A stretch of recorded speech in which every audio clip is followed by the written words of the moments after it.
ठीक है, ये रेंज ऑफ लेंथ का सबने देख लिया था ना, हमने ये डायरेक्ट बता दिया था कि स्मॉलेस्ट लेंथ और लार्जेस्ट लेंथ आज तक क्या पता चली है। ठीक है, तो वो ये थी, लेकिन उसके अलावा जो बेसिक लेंथ्स होती हैं बीच बीच में और भी कई सारे यूनिट्स होते हैं, वो ये सब हैं। ठीक है, पता गुड चल रहा इवनिंग है ना सर। सब? हाँ, गुड इवनिंग। ये पता चल रहा है ना, फर्मी, 1 फर्मी मीटर 10⁻⁻⁵ मीटर होता है, पता है? Angstrom 10⁻⁻10 metre, astronomical unit 1 AU। वो तुम लोग यहाँ से आराम से पढ़ सकते हो, कुछ ऐसा बहुत अलग नहीं है, ये ध्यान ही रखने वाली चीजें हैं। ठीक है, याद रहनी चाहिए कि एस्ट्रोनॉमिकल यूनिट मतलब कितना होता है, मीटर में कितना होता है। ठीक, और लाइट ईयर्स क्या होता है, मीटर में कितना होता है, बेसिक चीजें हैं, ध्यान ही रखनी है। हम आगे चलते हैं, मेजरमेंट ऑफ मास पे, आज वही चलना है। किसी को भी पुराना कुछ पूछना हो तो बोल सकता है, कुछ है? नहीं? चलो, तो पहले हम लोगों ने मेजरमेंट ऑफ लेंथ देखा था, आज मास का मेजरमेंट देखेंगे। जनरली कैसे मेजर किया जाता है मास, बताओ? नॉर्मली हम लोग मास कैसे मेजर करते हैं, मास तो पता है ना? कोई भी बताओ, यस सर। संजीव, आराम, अनीता, तुषार, अभिषेक, कोई भी। ये सर किलोग्राम है। किलोग्राम में मेजर करते हैं, पर किसमें का मतलब किस चीज से मेजर करते हैं, डिवाइस वगैरह क्या होती है, क्या यूज करते हैं उसको मेजर करने के लिए?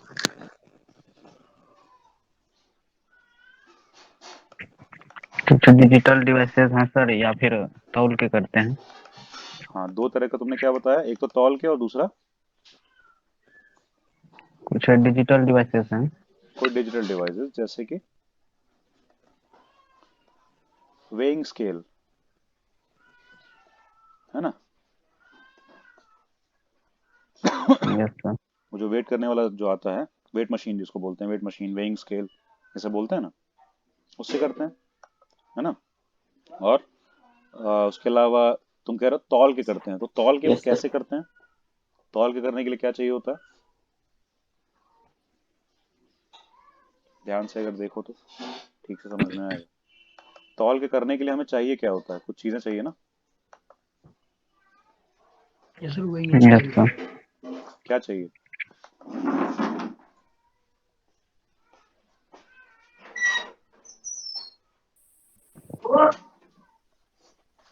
कुछ इस तरह का सिस्टम रहता है ना, तौलने के लिए। तो यस सर। ये इस सिस्टम में पता कैसे चलता है कि सही हो गया, मास इतना आ गया या उतना आ गया, कैसे पता चलता है तराजू में? सर वेइंग स्केल भी दिखाता है ना। क्या? वेइंग स्केल भी दिखाता है ना। हाँ, वेइंग स्केल में भी एक दिखाता है, साइड से हम वो पर वही तो अभी हम दोनों का मतलब पूछे एक हैं, ठीक है? साइड के तराजू में हम्म उसमें उसी मास का एक ये डालते हैं। कोई वेट रखना पड़ता है हमको, है ना? कोई मास ऐसा रखना पड़ता है यहाँ पे, कुछ ऐसा रखना पड़ता है, और फिर ये वाले में जो भी सामान रखना है वो रखना होता है, ऐसा ही कुछ, है ना? और फिर इससे हो जाता है। तो एक यस तरह सर। से कहा जाए तो तराजू से कंपेयर करने वाली, तराजू से मास निकालने वाली चीज क्या है, कंपैरिजन बेसिस पे। बिना कंपेयर किए नहीं हो पाएगा ना यहाँ पे, क्योंकि इन दोनों में कंपैरिजन ही तो है। अगर ये ज्यादा नीचे रहा और ये ऊपर, तो इसका मतलब क्या होना चाहिए?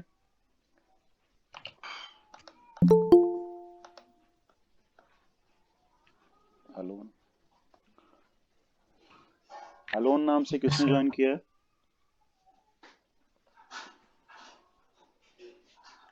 ग्रुप में जो ऐड किया है हमने तुम्हारा नंबर, तो क्या नाम है, लेफ्ट कर गया, बहुत बढ़िया। हाँ, हम कह रहे हैं इसमें ये तो पक्का है ना, कंपैरिजन की वजह से पता चल पाया इसमें मास, है ना? पर डिटेल में देखो क्या कंपेयर किया है, फोर्सेस कंपेयर किए हैं ना, दिख रहा है सबको? अगर ये दोनों बराबर आ जाते हैं, बिल्कुल एक बराबर, ये हॉरिजॉन्टल हो जाता है ये, तब मानते हैं ना कि हाँ सही है। ये दोनों बराबर पे आ गए हैं। अगर ये ना हो तो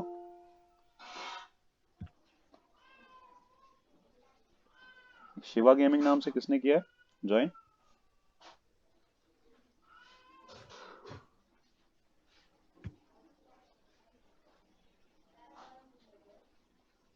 नाम बताओ अपना, क्योंकि शिवा गेमिंग उसमें कोई ऐड नहीं है शिवा नाम से।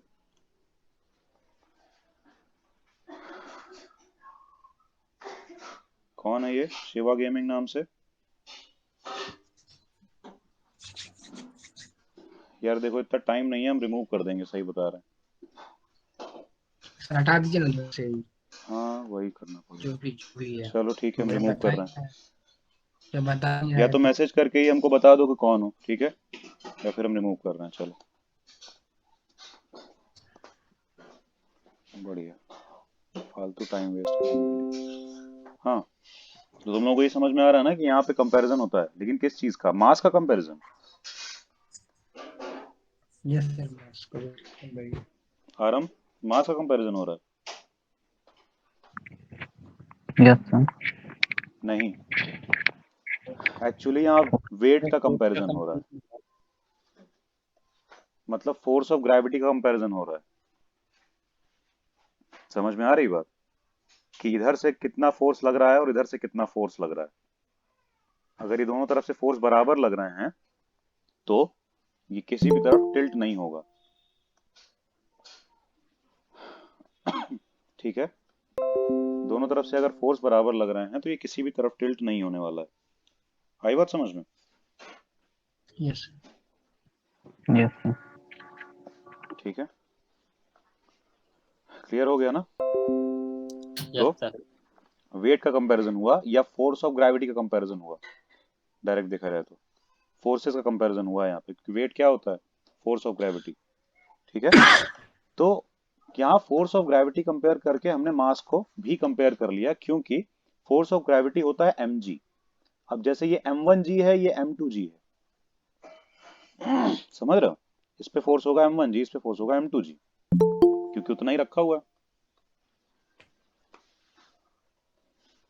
यार या तो बता दो कौन हो, क्या नाम है ग्रुप के हिसाब से, या हमसे किस नाम से बात हुई है, या फिर हम रिमूव कर दे रहे हैं फालतू का परेशान करने के लिए, मत ऐड हो, नहीं तो हम वो जो फाइल रिपोर्ट करते हैं वो भी कर देंगे।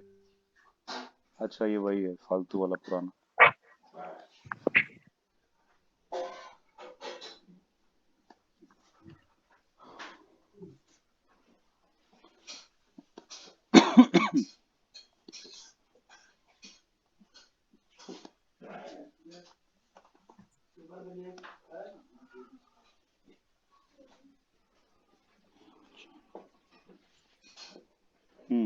ठीक है, चलो देखते हैं।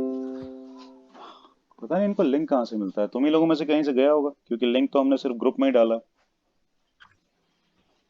सर एलियन को मैसेज किया हुआ है। हाँ हाँ पता है हमें, तभी तो रिमूव कर दिया ना, और रिपोर्ट भी कर दिया इस बार रिमूव करने के बाद साथ साथ। ठीक है, चलो देखते हैं बेवकूफ लोग। ये समझ में आया? फोर्स का कंपैरिजन हो रहा है, ठीक है, फोर्स ऑफ ग्रेविटी का कंपैरिजन हो रहा है, तो फोर्सेस का, उसके बेसिस पे हम मास कंपेयर कर पा रहे हैं, क्योंकि ये दोनों तराजू, दोनों स्केल, दोनों फोर्सेस इसी अर्थ पे हैं, तो जी तो दोनों का सेम है, इसीलिए मास कंपेयर हो पाया। अगर W1 is equal to W2 है तो M1G, तो M1G is equal to M2G हो जाएगा, ठीक है। जी जी कैंसिल हो जाएगा, क्या हो जाएगा? सीधे M1 is equal to M2 आने लगेगा। आई बात समझ में? इससे पता चल जाता है कि दोनों मासेस भी बराबर हैं, लेकिन एक्चुअली वो फोर्स दिखा रहा है, मास नहीं दिखा रहा है, इसीलिए उसको वेइंग स्केल बोलते हैं, मास स्केल नहीं बोलते हैं, है ना। ये कैसे बताता है? इस पे खड़े हो जाते हैं, फिर यहाँ पे रीडिंग आ जाती है, जैसे भी हो, ये कैसे बता पाता होगा? मतलब मास को जो मेजर करने का या कैलकुलेट करने का तरीका है वो कैसा होता होगा? मतलब यहाँ पे तो ये हुआ है ना, यहाँ पे कैसे होगा? इसके अंदर क्या ऐसे करके हो जाता होगा? कोई आइडिया नहीं है किसी को? सर ये डिजिटल होगा। डिजिटल तो होता है, पर बताएगा कैसे? उसको पता कैसे चल गया कि तुम्हारा इतना मास है या क्या है? कुछ नहीं, ये भी वेट ही कैलकुलेट करता है, ठीक है। क्योंकि तुम खड़े हो रहे हो तो तुम कर क्या रहे हो, उस पर फोर्स लगा रहे हो ना एक तरह से। कभी वेइंग स्केल को ऊपर उठाना और ऐसे ही दबा के देखना उसकी सरफेस को, देखना तब भी वेट बता देगा। तो क्या मास बता रहा है वो, तो फोर्स मेजर कर रहा उसमें है। आई उसमें बात समझ में? स्प्रिंग लगा होता है सर अंदर में क्या होता है? स्प्रिंग टाइप कुछ। हाँ, स्प्रिंग टाइप कुछ होता है, पर वो किस बेसिस पे बताता है? वो तुम्हारा मास कंपेयर करके बता रहा है, मतलब सॉरी तुम्हारा वेट बता रहा है वो, फोर्स ऑफ ग्रेविटी, ठीक है, एम जी। लेकिन क्या हो रहा है कि अंदर एक यूनिट लगी हुई है, क्योंकि जो डिजिटल शो होना है तो फाइनली वो कैलकुलेशन के बाद शो होता है, तो जी से डिवाइड होके तब शो होता है वो, इसीलिए तुम्हें मास दिखता है, वेट नहीं। आई बात समझ में? लेकिन अंदर पहली बार जब तुम खड़े हुए हो तो मेजर जिस चीज का हुआ है ना, वो स्प्रिंग के फोर्स की वजह से वेट मेजर हुआ है, फोर्स मेजर हुआ है। तुम वेइंग मशीन को हाथ में उठाओ, हाथ से ऐसे ही फोर्स लगा के देखो, तब भी उसमें रीडिंग आ जाएगी। आई बात समझ में? क्योंकि वो फोर्स मेजर कर रहा है, ना कि मास। ठीक है, समझ में आया ना? न्यूटन। Yes sir. लेकिन वो दिखा तुमको मास रहा है, क्योंकि एक डिवाइस क्या मेजर करती है और क्या दिखाती है, ये डिवाइस के बनाने वाले के ऊपर है। डिवाइस मेजर कर रही है वेट, लेकिन दिखा रही है तुमको मास। हम्म, ये पूरी तरह डिवाइस बनाने वाले के ऊपर है कि तुम्हें मास के लिए चाहिए, इसलिए वो मास दिखा रही है, केजीज में दिखा रही है। ठीक है, क्लियर हो गया ना? कोई कुछ कह रहा है? चलो देखते हैं और। तो mass is a basic property of matter, ये पता है सबको। किसी भी मैटर का मास नहीं बदलता कहीं भी जाओ तो, अगर उसमें कुछ मास ऐड ना किया गया हो या हटाया ना गया हो। ठीक है, वो मटेरियल होता है, कितना मटेरियल किसी चीज में है वही उसका मास डिसाइड करता है। ठीक है, it does not depends on the temperature, pressure, location of the object in space. The SI unit of mass is in kilogram. ये समझ में आ रहा है ना? हीट कर दो, प्रेशर लगा दो, उस सबसे मास का कोई मतलब नहीं है। उन सबसे दूसरी चीजें चेंज होंगी, वेट बदल जाएगा। ठीक है, उन सबसे वेट वगैरह बदल सकता है, मास नहीं बदल सकता है। क्लियर हो तुम लोग सब? समझ में आया ना? मास और वेट में अंतर क्या है? ठीक है, और जो किलोग्राम हम बोलते हैं वो सब मास है, वेट नहीं है।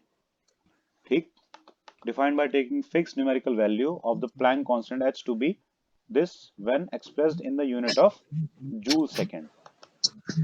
इसमें भी यूनिट मतलब एक्सप्रेस करते हैं, which is equal to kilogram metre square पर सेकेंड। क्योंकि जूल क्या होता है? फोर्स इंटू डिस्प्लेसमेंट, वर्क होता है ना। फोर्स न्यूटन में होता है, डिस्प्लेसमेंट मीटर में। न्यूटन मीटर पर सेकेंड हो गया, न्यूटन का केजी मीटर पर सेकेंड होता है, तो वही चीज आने लगती है यहाँ पे। ठीक है, ऐसे ही कुछ है। केजी मीटर पर सेकेंड स्क्वायर होता है, तो एक सेकेंड कट जाता है, एक बचता है। Where metre and second are defined in terms of C and nu. ये कुछ अलग तरीके से छपा हुआ है, कुछ मिसप्रिंट टाइप का। ठीक है, देखो तो मास मेजर करने के तरीके क्या होते हैं अभी देखेंगे। While dealing with the atoms and molecules, अगर इनके मासेस की बात करें तो ये किस में दिखाए जाते हैं? ऊपर ऊपर के मास तो ग्राम, किलोग्राम इन सब में होते हैं, है ना, छोटी चीजों के, बड़ी चीजों के। पर एटॉमिक लेवल पे मास किस यूनिट में होते हैं? एटॉमिक मास यूनिट में, पता है सबको? AMU। रिस्पॉन्स सबका किसी न किसी का आना चाहिए, बता दिया करो, नहीं तो इसे पता नहीं चलता कि तुम लोग फ्लैट समझ रहे हो या फिर आ भी रहा है। ठीक है, AMU सबको पता है, एटॉमिक मास यूनिट होती है। ठीक, और उसको ही बाद में यूनिफाइड एटॉमिक मास यूनिट में डिफाइन किया गया था, स्मॉल यू से डिनोट किया जाता है। केमिस्ट्री में सर देखा होगा ना? हाँ ये एएमयू को एटॉमिक बोलते हैं। हाँ, एटॉमिक मास यूनिट बोलते हैं AMU, है ना। वो केमिस्ट्री में पढ़ा है ना, 10 AMU, 1 AMU, वही है। ठीक है, यस। उसमें ग्राम किलोग्राम में जनरली मास नहीं में मतलब देखा जाता है। ठीक है, और ये डिफाइन कैसे हुआ है सबको पता है, मतलब केमिस्ट्री के बेसिस पे सबको पता होगा। कार्बन 12 जो आइसोटोप होता है कार्बन का, भाई भाई टाइप, उसके 12 ग्राम के 1/12 मास से। आई बात समझ में? ठीक है, तो कार्बन 12 के 1/12 वाले मास के हिसाब से डिसाइड होता है कि कितना होगा 1 AMU या 1 U, सेम बात है। ठीक है, तो छोटे मासेस ऐसे हो जाते हैं। कार्बन 12 क्या? क्या कह रहे हो? कार्बन 12 कार्बन 12 कार्बन का एक आइसोटोप है। कार्बन के अलग अलग आइसोटोप होते हैं, दो तीन, 12, 13, 14, क्योंकि उसमें नंबर ऑफ न्यूट्रॉन बदल जाते हैं, क्योंकि एटॉमिक मास यहाँ पे लिखा होगा, ठीक है, सॉरी मास नंबर यहाँ पे लिखा होगा, तो मास नंबर में जब 6 न्यूट्रॉन होंगे तो ये 12 हो जाएगा, 7 न्यूट्रॉन होंगे तो ये 13 हो जाएगा, और 8 न्यूट्रॉन होंगे तो ये 14 हो जाएगा। सही है? Yes sir. मतलब नंबर ऑफ न्यूट्रॉन के हिसाब से ये नंबर बदल जाता है, तो आइसोटोप अलग अलग होते हैं, प्रोटॉन का नंबर नहीं बदलता है। ठीक है, ये लिखा हुआ है, ऐसे लिखा जाता है। और किसी को तो कंफ्यूजन नहीं है ना? यहाँ पे ये देख लो, वन यूनिफाइड मास कितना होता है? 1.66 इंटू 10⁻⁻27 kg। याद रखना इसको, ठीक है, जरूरी होता है। ठीक, तो mass of commonly available objects can be determined by a common balance like one used in a grocery shop, वही जो होता है तराजू, उससे large masses in the universe like planets, stars, etc. based on Newton's law of gravitation can be measured by using gravitational methods, जो कि हम chapter 8 में देखेंगे कि हमें ये कैसे पता चला कि सन कितना मास का है, या जुपिटर कितने मास का है, या अर्थ कितने मास की है, ये कैसे पता चला? उनको तो इनसे नहीं निकाल सकते ना, तो वो हम चैप्टर 8 में देखेंगे। क्लियर है सबको? For measurement of small masses of atomic और subatomic particles we make use of mass spectrograph. ये एक टेक्निक होती है, एक मेथड होता है निकालने का, यहाँ पे तुम लोगों को जानने की जरूरत नहीं है। In which radius of the trajectory is proportional to the mass of a charged particle moving in a uniform charge electric and magnetic field. इसको अभी समझने की ज्यादा जरूरत नहीं है, इसीलिए हम ज्यादा नहीं बताएंगे इसके बारे में, ठीक है, ध्यान रखना। चलें आगे। अब देखो रेंज ऑफ मासेस क्या है, ये भी वही जैसे कि उसकी रेंज थी, इसकी भी रेंज होगी ना, कि मिनिमम कितना कम से कम मास हम लोगों को आज तक पता चला है, और मैक्सिमम कितना मतलब ज्यादा से ज्यादा मास आज तक हम लोगों को पता चला है। ठीक है, तो मिनिमम कितना है?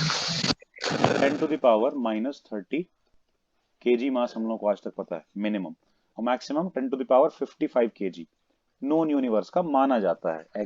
एक्चुअली तो किसी को नहीं पता है, अंदाजा है अलग अलग मेथड्स के हेल्प से, ठीक है, अप्रोक्सीमेट मास कि यूनिवर्स का इतना होगा, एग्जैक्ट किसी को भी नहीं पता है।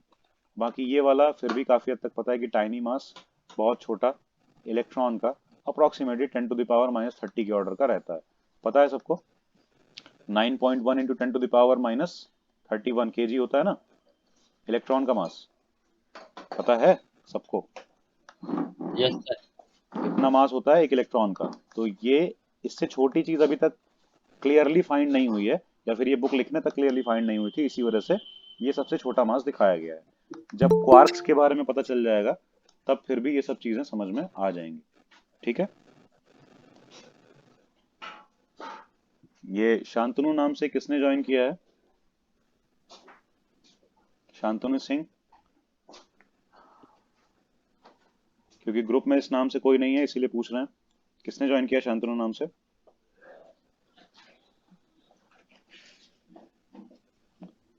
हमने ऐड किया है देव को, समीर को और एक अभिषेक को, शांतनु नाम का तो कोई नहीं था।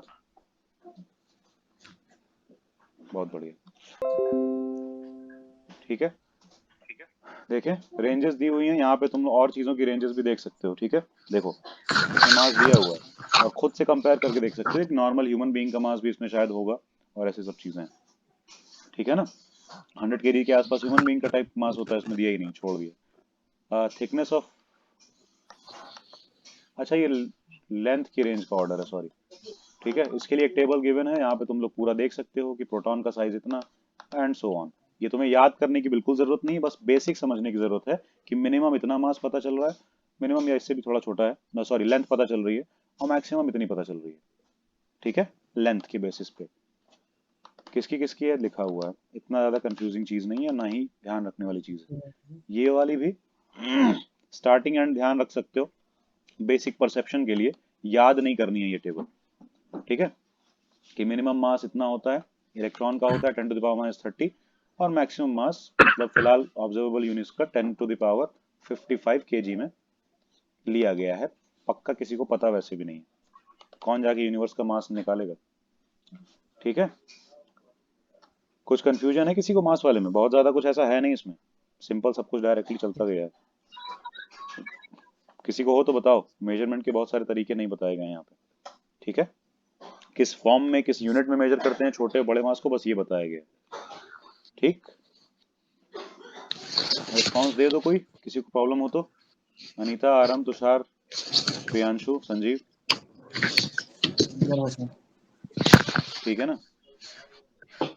प्रॉब्लम हो तो कोई बता सकता है, कोई दिक्कत नहीं। अनीता, आवाज आ रही है साफ? जी सर, बीच नहीं बीच में प्रॉब्लम है। बीच बीच में कुछ तुम्हारा हट जा रहा था तो मुझे लगा शायद आवाज चली जा रही है। ठीक है, अब हम देखेंगे मेजरमेंट ऑफ टाइम, कि टाइम को हम कैसे मेजर करने वाले हैं। ठीक है, क्लियर है ना? तो बेसिक तरीके क्या है टाइम को मेजर करने? अभी कैसे मेजर करते हो? सेकंड में और मिनट में। सेकंड, मिनट, आवर, डे, ये सब क्या है? टाइम मेजर करने के यूनिट्स हैं, लेकिन किस चीज से मेजर करते हैं? क्लॉक, बेसिक चीज है ना? तो मेजर, हाँ सोलर क्लॉक से यूज होता है। हाँ, अलग अलग क्लॉक्स होती हैं, ठीक है? डिफरेंट टाइम पे डिफरेंट क्लॉक यूज की गई हैं, लेकिन एक वर्ड में क्लॉक अगर बोल दें तो सारी क्लॉक डिफाइन हो गई। जो अभी बन रही हैं वो वाली भी, डिजिटल भी, एनालॉग भी, पुराने टाइम वाली क्लॉक भी, सब हो गई। क्लॉक एक डिवाइस होती है जिसमें, मतलब जो टाइम मेजर करने के लिए यूज होती है, ठीक है? वो चाहे वो सन सोलर वाली क्लॉक हो या जो भी, ठीक? To measure any time interval we need a clock. कोई भी कभी भी टाइम इंटरवल मेजर करने के लिए जो डिवाइस यूज होती है उसको क्लॉक ही बोलते हैं, ठीक है? और बाकी कैसी क्लॉक है वो डिपेंड करता है। We now use an atomic standard of time which is based on the periodic vibrations produced in a cesium atom. This is the basis of cesium clock, sometimes called atomic clock. मतलब अब हम लोग इस level पे पहुंच चुके हैं कि हम एटॉमिक क्लॉक्स भी देख पाते हैं, एटॉमिक स्टैंडर्ड ऑफ टाइम भी देखते हैं, ठीक है? एटॉमिक लेवल पे used in the national standards. Such standards are available in many laboratories. In the cesium atomic clock, the second is taken as the time needed for this vibrations of the radiation corresponding to the transition between the two hyperfine levels of the ground state of cesium-133 atom. तुम लोगों को समझ में आ रहा है ये define क्या किया गया है? अच्छा, पता कैसे चला है कि 1 सेकेंड इतना ही होता है? क्योंकि घड़ी में सुई इतनी घूम रही है, इसलिए। ये किसने डिफाइन पहली बार किया कि 1 सेकेंड टाइम हम इसको बोलेंगे? ये यहीं से डिफाइन हुआ है, ये दिख रहा है 1 सेकेंड इसी तरह से डिफाइन हुआ है कि ये जो सीजियम एटम होता है, सीजियम 133, ये अपनी ग्राउंड स्टेट में जिस तरह के वाइब्रेशंस प्रोड्यूस करता है ना, तो वाइब्रेशन में कोई चीज इधर गई, इधर गई, इधर गई, इधर गई, टू एंड फ्रो चलता रहता है। पता है सबको? वाइब्रेशन का मतलब है to and fro motion, oscillation type का। क्लियर है ना? तो उस केस में ये कितना टाइम लेता है और कितने वाइब्रेशन करता है उतने टाइम में, उसको 1 सेकेंड बोल रहे हैं। इतना वाइब्रेशन ये जितने टाइम में कर रहा है उसको 1 सेकेंड बोला जा रहा है। समझ रहे हो? ये बहुत ज्यादा वाइब्रेशंस हैं, बहुत तेज वाइब्रेट करता है वो। एक ऑसिलेशन हुआ ना, जैसे एक ऑसिलेशन मतलब कि एक पेंडुलम के हिसाब से देखो तो यहाँ जाना, वापस आना, फिर इधर जाना और फिर वापस आना, एक ऑसिलेशन। तो ऐसे ही वाइब्रेशन होता है, ठीक है? कि एक बार बॉडी का इधर मूव करना, फिर इधर और फिर इधर, मतलब एक कंप्लीट साइकिल। आ रही बात समझ में सबको? जी। ठीक है, एक बार वाइब्रेट करना, ठीक? तो इतनी बार वाइब्रेट कर जाता है सीजियम 133 एटम 1 सेकेंड में। ये डेफिनेशन है 1 सेकेंड की। The vibration of the cesium atom regulate the rate of this cesium atomic clock, just as the vibrations of the balance wheel regulate ordinary wrist watch clock. वो जो balance wheel, ये तुम लोगों को पहले से पता नहीं होगा। ये पहले जो एनालॉग क्लॉक आती थी ना, अभी भी जो एनालॉग क्लॉक आती है उसमें तो पीछे फिर भी मशीन लगी होती है ना। पहले उस तरह का सिस्टम नहीं था, उसमें पीछे व्हील लगा होता था, वो उसको रेगुलेट करता था। अभी भी है, जो गियर्स नहीं लगे होते हैं अंदर। किसी को वॉच के बारे में पता है अंदर का क्या होता है? जैसे गियर्स लगे होते हैं, वो गियर एक दूसरे को रोटेट करते हैं, उसके हिसाब से टाइम अलग अलग पता चलता है। मतलब तीनों जो सुई हैं वो घूमती हैं, तीनों नीडल। पता है सबको? Yes sir. तो वो गियर की वजह से घूमती है अंदर, तो उन्हीं गियर्स को व्हील बोला जा रहा है वैसे करके, ठीक है। वो ऑर्डिनरी रिस्ट वॉच का जो मूवमेंट है उसको रोटेट करती है ना, ठीक है। वैसे ही पहले एटॉमिक क्लॉक में सीजियम करता है, सीजियम 133 वाला करता है अपने वाइब्रेशन की हेल्प से, ठीक है, उस क्लॉक में, सीजियम क्लॉक में, ठीक है। अब ये the cesium atomic clock are very accurate in principle. They provide portable standards. The national standard of time interval is second. ठीक है, ये तो सबको पता ही है, नेशनल स्टैंडर्ड सेकंड होता है, सेकंड में एसआई यूनिट सेकंड में ली जाती है टाइम की, ठीक। बाकी सब थोड़ी वैसी थ्योरी दे रखी है, कोई खास मतलब नहीं है, इसीलिए हम आगे चल रहे हैं। टाइम सबको समझ में आया ना, कैसे क्या लिया जाता है। अब ध्यान देना, हमारी कंट्री में क्या है, in our country the NPL has the responsibility of maintenance and improvement of physical standards including that of time, frequency etcetera. Physical standard क्या चलेगा वो हमारी कंट्री में रहता है। अच्छा, फ्रीक्वेंसी का फिजिकल स्टैंडर्ड क्या है हमारी कंट्री में, पता है किसी को? 50 हर्ट्ज। 50 हर्ट्ज चलती है ना, 75। सबको पता है। हमारे घर में जो सप्लाई आ रही है ये स्टैंडर्ड सप्लाई है ना, सबके घर में सेम ही आती है, जिसके भी घर है। Yes, ऐसा नहीं किसी घर में अलग आ रही हो, इंडिया में कम से कम, अपनी कंट्री में। यूएस में कितनी है पता है? आरम पता है? 60। नहीं सर। 60 हर्ट्ज। यूएस में ही सप्लाई 60 हर्ट्ज चलती है, ठीक है, यहाँ पे 50 हर्ट्ज चलती है, ठीक है। इंडियन स्टैंडर्ड टाइम भी आईएसटी में यहाँ देखा जाता है। Indian standard time is the link to this set of atomic clock. The efficient cesium atomic clocks are so accurate that they impart the uncertainty in time realization as इतना, इस level तक ये उसको खत्म कर देती है, यानी कि बहुत ज्यादा एक्यूरेट रहती है। अगर तुम लोगों को इसका कॉम्प्लेक्स मीनिंग लग रहा है तो सेम सिंपल मीनिंग ये है कि वो इतनी एक्यूरेट होती है एटॉमिक क्लॉक या एटॉमिक सीजियम क्लॉक कि वो बहुत माइन्यूट से टाइम रियलाइजेशन जो होता है ना, कि इतनी देर में हम समझ पाएंगे कितना टाइम हुआ या चेंज हुआ, ठीक है, तो वो चीज वो नहीं होगी, ठीक है। आ रही है ना बात समझ में, मतलब गलत नहीं होगा टाइम, वो इतना एक्यूरेट रहता है, ठीक, इतना प्रिसाइज रहता है, बस यही है। बाकी इसमें और चीजें दी हुई हैं, वो बहुत ज्यादा अभी मीनिंगफुल नहीं है, मतलब कि तुम लोगों को समझने के लिए, और यहाँ पे आगे कैलकुलेशंस के लिए, इसीलिए इसको हम अभी स्किप कर रहे हैं, ठीक है, ध्यान रखना। चलो यहाँ से आते हैं, यहाँ से तुम लोगों की कैलकुलेशन और न्यूमेरिकल रिलेटेड चीजें ज्यादा आ जाएंगी, जैसे कि एक्यूरेसी, प्रिसिशन और वगैरह वगैरह। पहले बताओ एक्यूरेसी क्या होती है और प्रिसिशन क्या होता है? Accuracy according to me accurate value और प्रिसिशन मींस प्रिडिक्ट टाइप, उसके आसपास की वैल्यू। नहीं, अभी कुछ गड़बड़ है।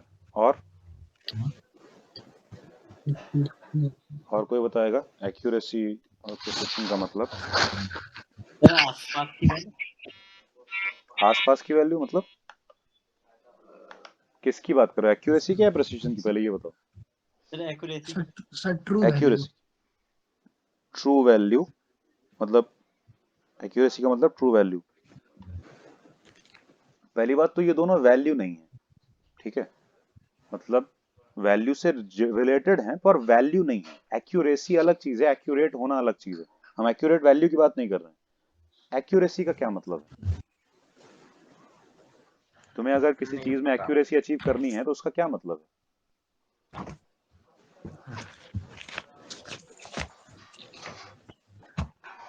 किसी को आइडिया नहीं ठीक से? आराम कुछ पता है, बता सकते हो? नहीं सर, ठीक नहीं है पता। ठीक है, प्रेसिशन के बारे में किसी को पता है?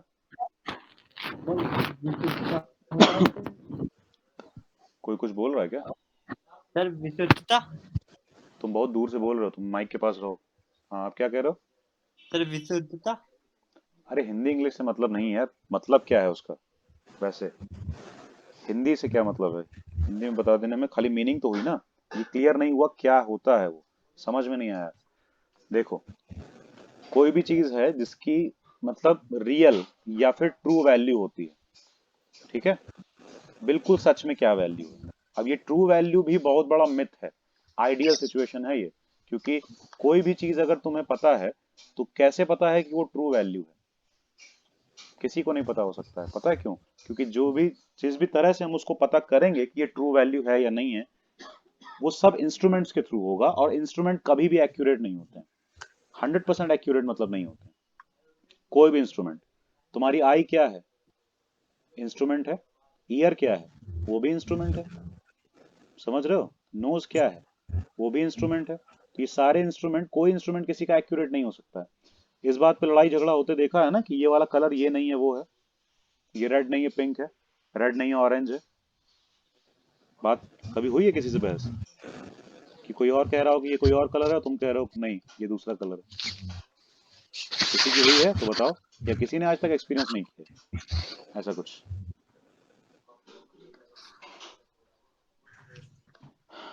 किसी ने एक्सपीरियंस नहीं किया कुछ ऐसा? क्या है सर? किया है? वही तो कह रहे हैं, बताओ तो, जिसने भी किया है वो बता सकता है कि कलर यस जो सर। तुम्हें लगते हैं वो किसी और को नहीं लगते हैं। थोड़ा सा अलग फील होता है। जैसे डार्क ग्रीन में भी ये चीज होती है। सिद्धार्थ चौधरी, हाँ, ठीक है। डार्क ग्रीन में भी ये चीज होती है कि कई लोगों को वो मतलब थोड़ा अलग ही कलर का लगता है, कई लोगों को अलग कलर का लगता है। ब्लू में कभी कभी कंफ्यूजन होता है, ओशन ब्लू में कभी कभी कंफ्यूजन होता है। तो ग्रीन लगता है किसी को ब्लू लगता है। नोटिस किया है कभी? तो ये चीज होती है। रेड में बहुत कंफ्यूजन होता है, ये रेड डार्क रेड है या लाइट रेड है, या ये रेड रेड है या नहीं, पिंक टाइप का है या ऑरेंज टाइप का है। वो क्या है ये पता है? ऑरेंज इंस्ट्रूमेंट की गलती है सारी। तो बिल्कुल ट्रू वैल्यू तो पता करना भी मुश्किल है, लेकिन फिर भी चलो मान लेते हैं कि एक ट्रू वैल्यू है। ठीक है, एक ट्रू वैल्यू है, एक रियल वैल्यू है किसी चीज की जो सच में है। आई बात समझ में? एक सच में है एक वैल्यू। क्लियर है ना? तो उसके जितना क्लोजेस्ट हो सकता है हम रहें, वही चीज एक्यूरेसी है। आई बात सबको समझ में? सिंपल मीनिंग है। किसको नहीं आया ये बताओ पहले।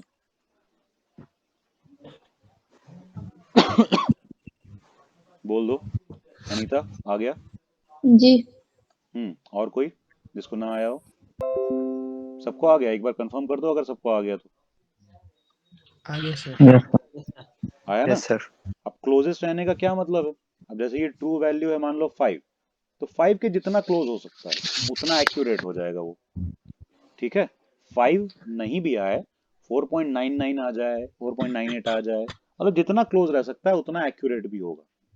ठीक है, तो एक्यूरेसी का मतलब ये अचीव करना कि क्लोजेस्ट वैल्यू मिले टू बी एक्यूरेट, ऐसा करके। ठीक है, अब बात आती है प्रिसिशन की। प्रिसिशन का ट्रू वैल्यू से कोई मतलब नहीं होता है। ठीक है, ट्रू वैल्यू से प्रिसिशन का कोई मतलब नहीं होता है। प्रिसिशन का मतलब होता है कि ये एक्यूरेसी अचीव करने का एक मीडियम है। ये एक जरूरी चीज है, रिक्वायर्ड थिंग है जो एक्यूरेसी अचीव करने के लिए चाहिए होती है। जो ज्यादा प्रिसाइज होता है वो ज्यादा एक्यूरेट हो सकता है। अब होना चाहता है या नहीं वो डिपेंड करता है। आई बात समझ में कुछ? नहीं, मतलब ये है कि जैसे कोई स्टूडेंट है वो टॉप कर सकता है। ठीक है, उसको सारी डिटेलिंग पता है कि कैसे किया जाता है टॉप, उसके कॉन्सेप्ट सब क्लियर हैं, उसने सब तैयार कर रखा है। अब उसकी मर्जी है कि वो थोड़ा आलस पने में आराम से पेपर में थोड़ा छोड़ ही आए आराम से, और टॉप ना करे। 2-3 क्वेश्चन ऐसे ही छोड़ दे कि हाँ ठीक है इतने नंबर काफी हैं, तो टॉप ना करे। उसकी मर्जी है कि उसने टॉप नहीं किया। कुछ आई बात समझ में? तो वो प्रिसाइज था और उसका एक एक आंसर सही था। जो टीचर ने कॉपी चेक की उसको देखा कि कुछ भी गलत तो उसने लिखा ही नहीं, इसका मतलब वो प्रिसाइज था। लेकिन एक्यूरेट कंप्लीटली नहीं था, क्योंकि 100% एक्यूरेट उस सेंस में नहीं था, मतलब 100% एक्यूरेसी नहीं, क्योंकि टॉप करने के लिए जो एक्यूरेट होना चाहिए था वो वाले की हम बात कर रहे हैं। कुछ आई बात समझ में? थोड़ा थोड़ा सा देखना। इसका एग्जाम्पल ये वाला देना ज्यादा अच्छा रहता है। देखो, हम एक बो एरो वाला एग्जाम्पल देते हैं, टारगेट हिट करने वाला बेटर रहता है। ये टारगेट है, ठीक है, बुल्सआई, पता है सबको? सबको पता है ना? ये एक जो हम लोग बुलेट फायर करते हैं तो उन्हें टारगेट होता है। ठीक है, या फिर जो एरो, बो एंड एरो वाला आर्चरी जो होता है उसमें टारगेट होता है। तो हम लोग को कहाँ पे मारना होता है? सेंटर में। ये सेंटर क्या है? बुल्स आई है ना, ठीक है, इसको बोलते हैं। पता है सबको? किसी का हाँ ना नहीं आता है, कुछ तो बोल दिया करो कोई। Yes sir. ठीक है, ये होता है। अब इसमें एक्यूरेसी का मतलब ये होगा कि जैसे तुमने 4 एरोज मारे, वो 4 एरोज इसी के आसपास थे, ठीक है, यहाँ पे कहीं पे लगे वो 4 एरोज। आई बात समझ में? और किसी और पर्सन ने 4 एरोज मारे और उसके यहाँ पे लगे, दिख रहे हैं 4। Yes sir. जी तो ये वाले एरोज जिसने हिट किए हैं ना, वो एक्यूरेट तो है, हाई एक्यूरेसी है इसके पास, ठीक है, हाईली एक्यूरेट है ये, लेकिन प्रिसाइज कम, लेस प्रिसिशन है। तुम देख रहे हो सेंटर से थोड़ा राइट भी है, थोड़ा लेफ्ट भी है, थोड़ा इधर भी है, थोड़ा इधर भी है, मतलब कोई एक पर्टिकुलर पोजीशन नहीं है जहां पे वो बार बार एरो मार पा रहा हो। कुछ आई बात समझ में? एक ही होल में दोबारा एरो मार देना प्रेसिशन है, ऐसा कुछ है, ठीक है, भले वो ट्रू वैल्यू हो या ना हो। हमने बोला ना ट्रू वैल्यू का उससे कोई मतलब नहीं, उससे वो जीतेगा नहीं, लेकिन ये साबित कर देगा कि वो जीत सकता है बड़े आराम से। कुछ आ रही बात समझ में? कि जी जो प्रिसिशन को फॉलो करेगा वो एक्यूरेट बड़े आराम से हो सकता है, क्योंकि एक एरो यहां लगना कोइंसिडेंस हो सकता है या उसकी गलती हो सकती है, हर एरो बिल्कुल यहीं अगल बगल में लगना उसकी गलती नहीं हो सकती है। ये बात समझ में आ रही है ना तुम लोगों को? जी सर। ये मिस्टेक से नहीं हो सकता है, तो वो हाईली प्रिसाइज होगा। ये वाला कैसा है? हाई प्रिसिशन वाला है, इसमें हाई प्रिसिशन है, समझ में आई बात? लेकिन इसमें लो एक्यूरेसी है, एक्यूरेट बिल्कुल नहीं है। क्यों? क्योंकि एक्यूरेसी इसके बेसिस पे मानी जा रही है, ट्रू वैल्यू से दूर है वो। कुछ आई बात समझ में? इसीलिए ये एक्यूरेट नहीं है, लो एक्यूरेसी है इसमें, लेकिन प्रेसिशन खूब है, बहुत सारा है, ठीक है। अच्छा एक मिनट, एक्यूरेट, अच्छा प्रेसिशन और कहीं सुना है, या प्रिसाइज होने का मतलब सुना है कहीं? क्या मतलब होता है? No sir. नहीं सुना है। किसी ने टूल्स में सुना है कि ये प्रेसिशन टूल यूज करना है? टूल का मतलब कोई काम करने के लिए कोई एक टूल यूज करते हैं ना हम लोग। तो जैसे एक बड़ी मूर्ति बनानी है, एक बड़ी साइज की मूर्ति बनानी है, ह्यूमन के साइज की एक मूर्ति बनानी है, तो उसके लिए जो टूल्स यूज होंगे, सेम टूल्स बहुत छोटी सी 10 इंच की मूर्ति बनाने के लिए यूज नहीं हो सकते ना, है ना? 10 इंच की मूर्ति बनाने के लिए कैसे टूल यूज होंगे? प्रिसाइज टूल यूज होंगे, प्रिसाइज, ज्यादा प्रिसिशन चाहिए उसके लिए। ये सौम्या सिंह के नाम से किसने ज्वाइन किया है? क्योंकि इसमें कोई है नहीं, सौम्या सिंह नाम से कोई नहीं है, किसने ज्वाइन किया है बता दो। बता तो नहीं हुआ। हाँ कौन? कौन होगा? सौम्या सिंह के नाम से किसने ज्वाइन किया है बता दो, क्योंकि ग्रुप में कोई नहीं है। सर बच्चे सब बदमाशी कर रहे हैं। कुछ भी। अच्छा शांतनु सिंह, अच्छा ये शांतनु नाम से भी किसने ज्वाइन किया था? सर किसने लिंक प्रोवाइड करी होगी तभी ज्वाइन करा होगा ना। वही हो सकता है। शांतनु नाम से किसने ज्वाइन किया हुआ है? मैं हूँ सर शांतनु। शांतनु नाम से एक ग्रुप में कोई नहीं है भाई, तो शांतनु कौन? व्हाट्सएप पे मैसेज करो जल्दी से फटाफट, नहीं तो हम रिमूव कर रहे हैं दोनों को, सौम्या सिंह और शांतनु सिंह दोनों को। कौन हो, क्या नाम है, जल्दी बताओ, और लिंक कहाँ से मिल गई?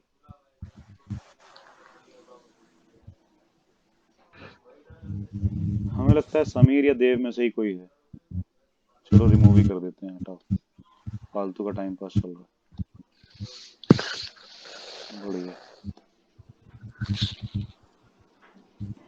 दानवीर लोग हैं, दुनिया में बांट देते हैं लिंक जबकि फ्री है।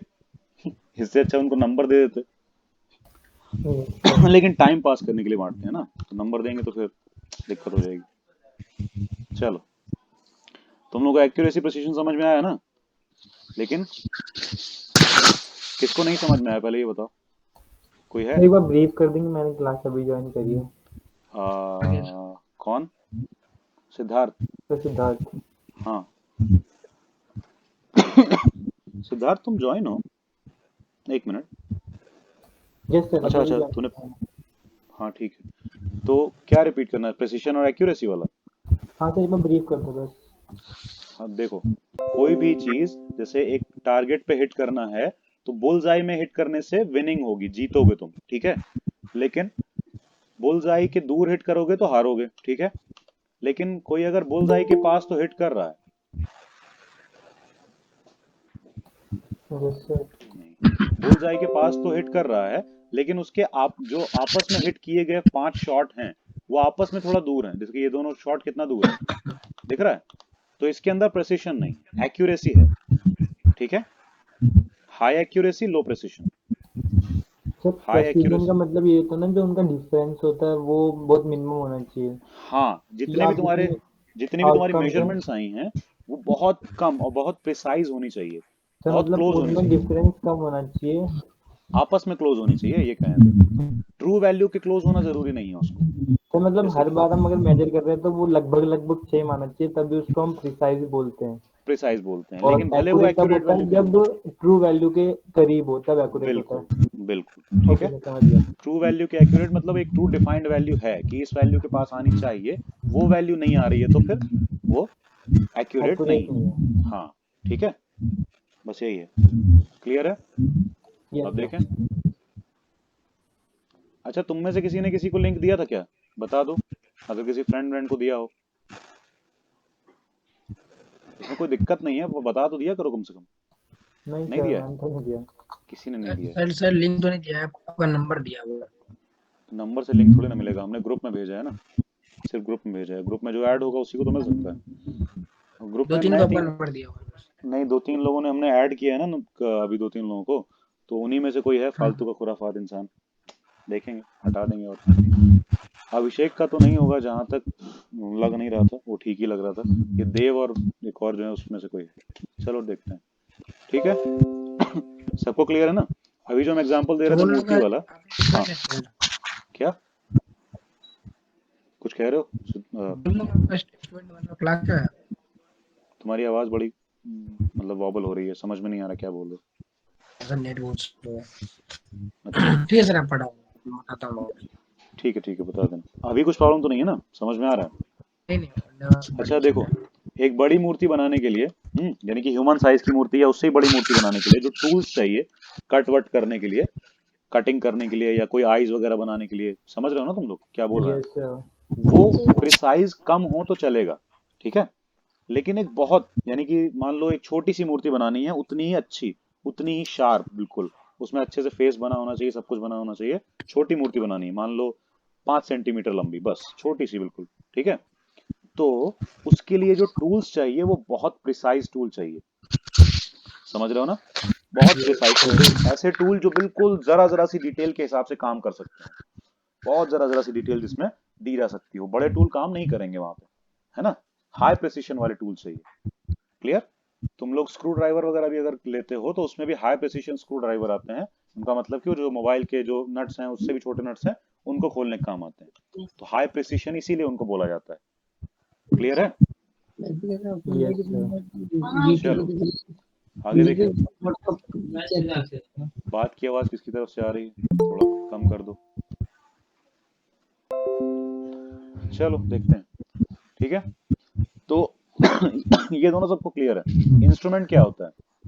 इंस्ट्रूमेंट पता ही होगा, जो भी डिवाइस, जो भी चीज तुम किसी भी चीज को मेजर करने के लिए यूज करते हो, वो सब इंस्ट्रूमेंट है, सब कुछ, ठीक है। यस मतलब सर। एक स्केल से लेके एक बड़ी सी मतलब कुछ भी, एक स्केल से लेके जो भी चीज मेजर करने के लिए यूज होती है, स्केल भी लेंथ मेजर करने के लिए यूज होता है, तो वो भी इंस्ट्रूमेंट है।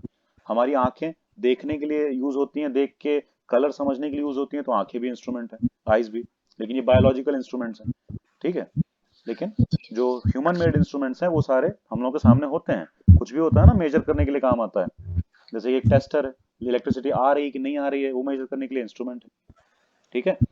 एक वोल्ट मीटर है, वोल्टेज मेजर करने के लिए, वो भी इंस्ट्रूमेंट है। तो ऐसे इनफाइनाइट बहुत सारे हैं, यस ठीक है। सर।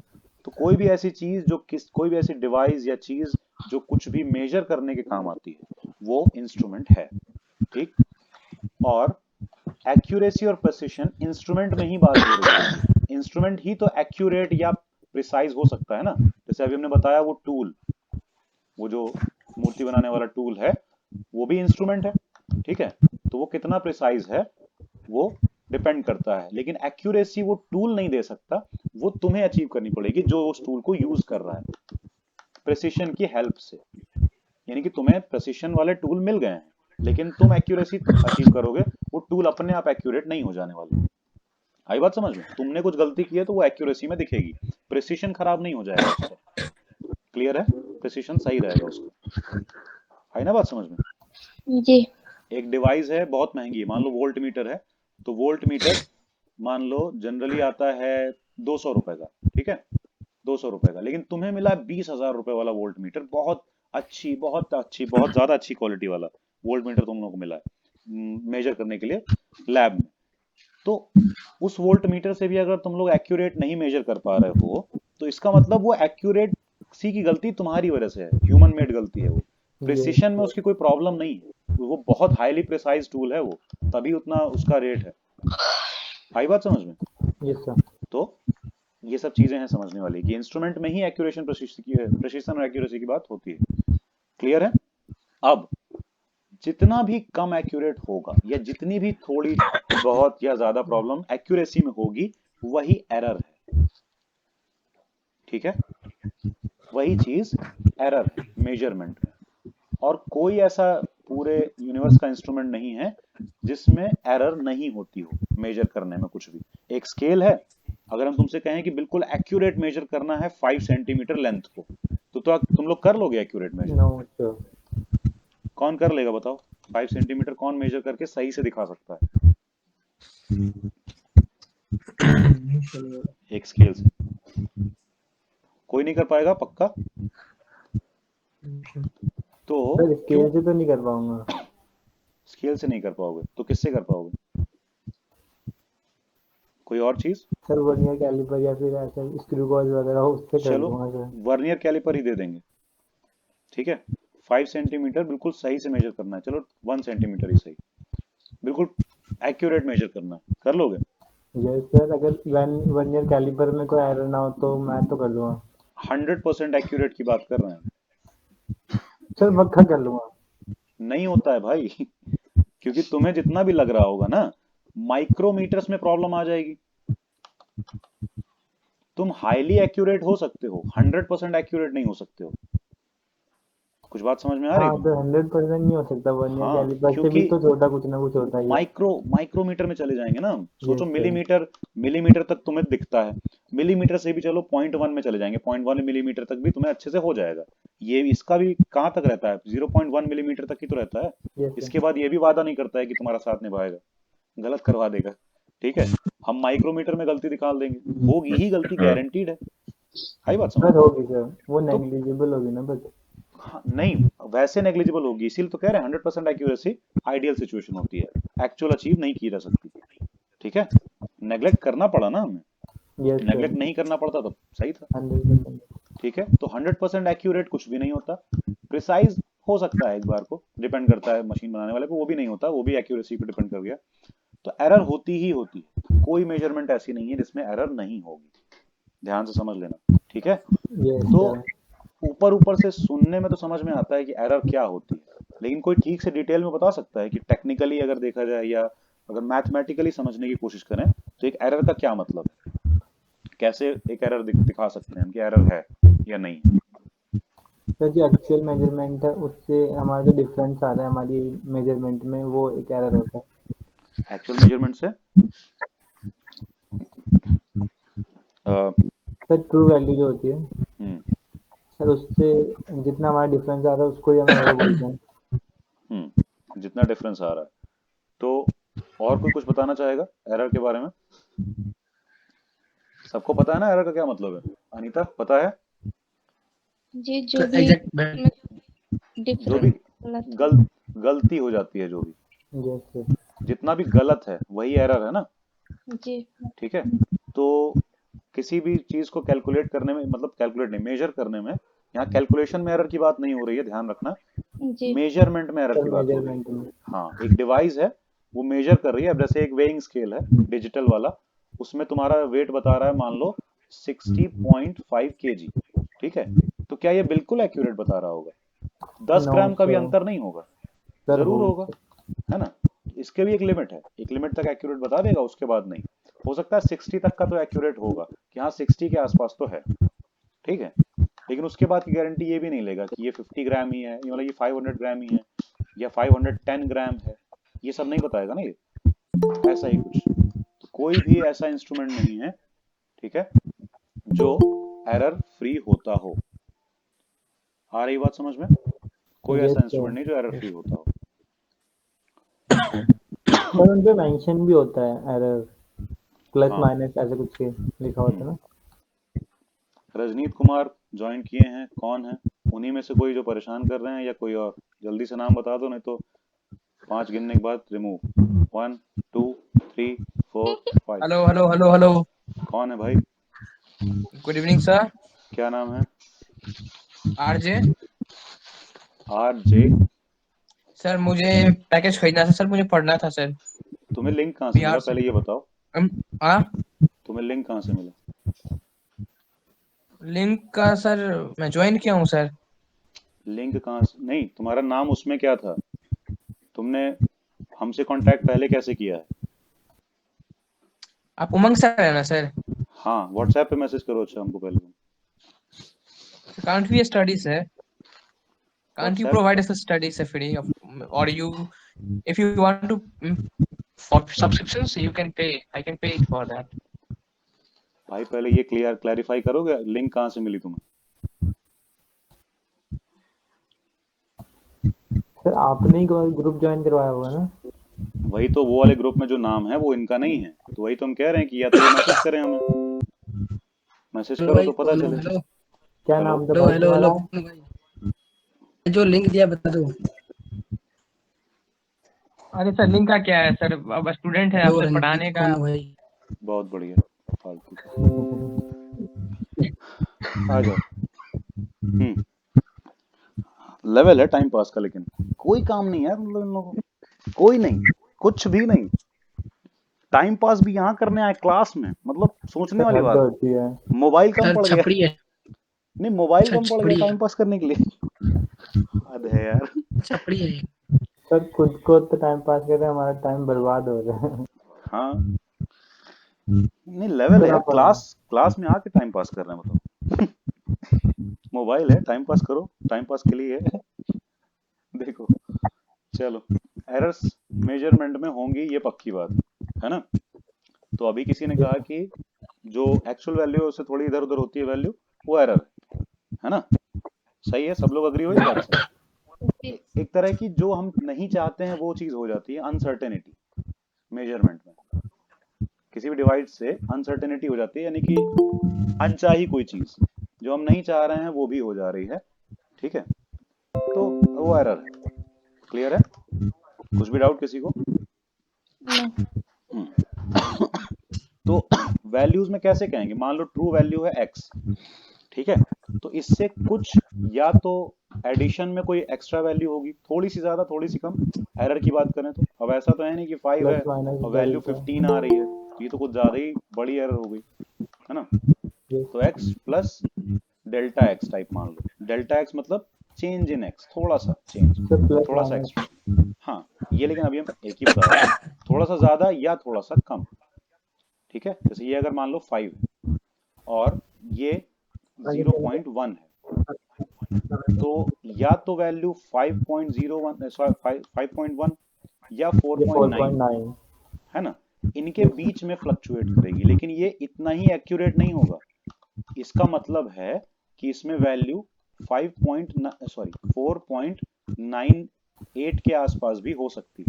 ये मतलब रेंज, 4.9 ये से रेंज लेके बता रहा है। 5.1 तक हाँ, वैल्यू जा सकती है इसमें। बिल्कुल, इसके यहाँ से यहाँ तक की कोई भी वैल्यू हो सकती है। सबको समझ में आ रही बात? यस क्या बात सर। हो रही?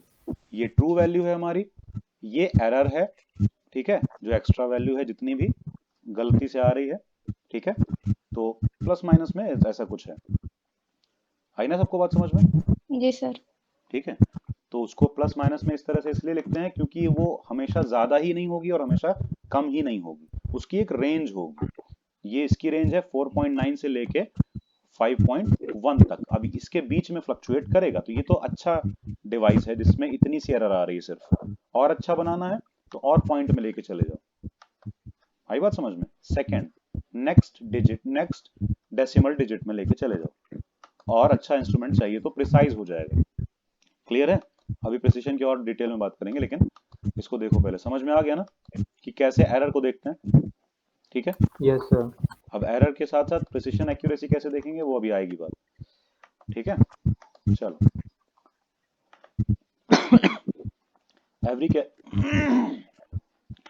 every calculated quantity which is based on measured values also has an error. We shall distinguish between two terms, accuracy and precision. इन दो टर्म्स के बीच में हम इसको डिस्टिंग्विश कर सकते हैं। अब जैसे ट्रू वैल्यू है किसी की, ट्रू वैल्यू किसी चीज की है 5, ध्यान देना सब लोग, ठीक है। और जो मेजर्ड वैल्यू है, जो हमने किसी डिवाइस की हेल्प से मेजर की है, मेजर्ड वैल्यू वो है 8, ठीक है। तो इस वैल्यू में गड़बड़ी क्या है? मेजर्ड वैल्यू 8 एक्यूरेट नहीं है, ये एक्यूरेट नहीं। एक्यूरेट नहीं है, ठीक है। अच्छा, एक वैल्यू मेजर नहीं करते हैं, कई वैल्यू करते हैं। चलो, तो जैसे x1 एक मेजर्ड वैल्यू हो गई, अब x2 दूसरी मेजर्ड वैल्यू है जो कि है 8.1, x2 तीसरी मेजर्ड वैल्यू है जो कि है 7.9, x3 तीन मेजर्ड वैल्यू है हमारे पास। 3 बार एक्सपेरिमेंट किया, 3 बार निकाला हमने, ठीक है। तो अब क्या बोला जा सकता है इन वैल्यूज के बारे में? एक्यूरेट नहीं है पर प्रिसाइज वैल्यू है। बाकी सबको समझ में आ रही बात है जी। कि ये वैल्यूज एक्यूरेट नहीं है क्योंकि ये 5 से कहीं दूर दूर तक मिल नहीं रही हैं, है ना। बहुत बड़ा गैप है, इतना इसको एरर नहीं बोल सकते हैं, इसको कुछ ज्यादा बड़ा एरर बोलेंगे। आ रही ना बात समझ में? 3 डिजिट, 3 का एरर कैसे आ जाएगा? मतलब 5 में भी 3 का एरर, 60% का एरर थोड़ी ना आ जाएगा, ठीक है।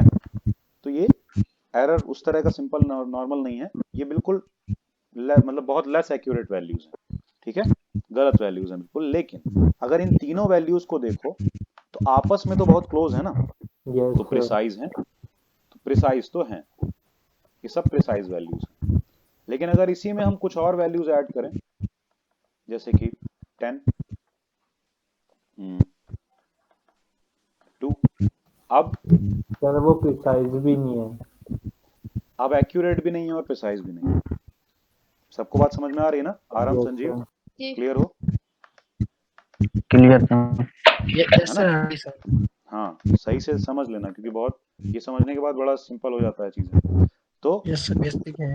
क्लियर हो गया? तो मेजर्ड वैल्यू कैसी है उससे पता चल जाएगा।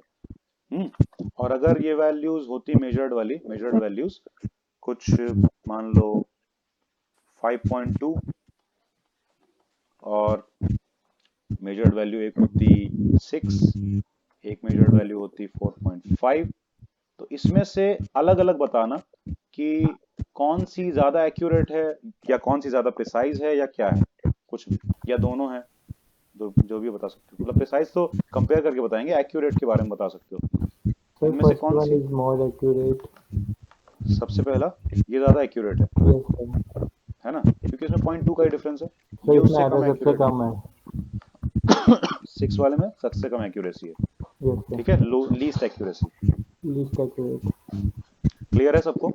क्या है एरर के हिसाब से एक्यूरेसी प्रिसिशन क्या हो जा रहा है ना, किसी वैल्यूज के हिसाब से अगर देखें तो श्योर हो जाना। प्रिसिशन को कभी भी एक्चुअल वैल्यू से, रियल वैल्यू से, ट्रू वैल्यू से कोई मतलब नहीं होता है। प्रिसिशन हम अपनी मेजर्ड वैल्यूज में चेक करते हैं और उसके लिए भी एक से ज्यादा वैल्यू को मेजर करना जरूरी है। एक वैल्यू मेजर करके प्रिसिशन पता नहीं लगाया जा सकता है।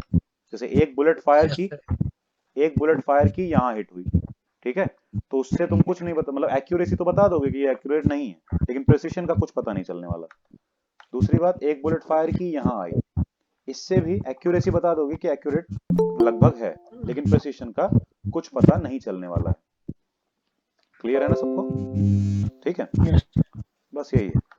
Yes, sir. ठीक, चलो तो समझ में आ गया होगा तुम लोग को, उम्मीद है ना?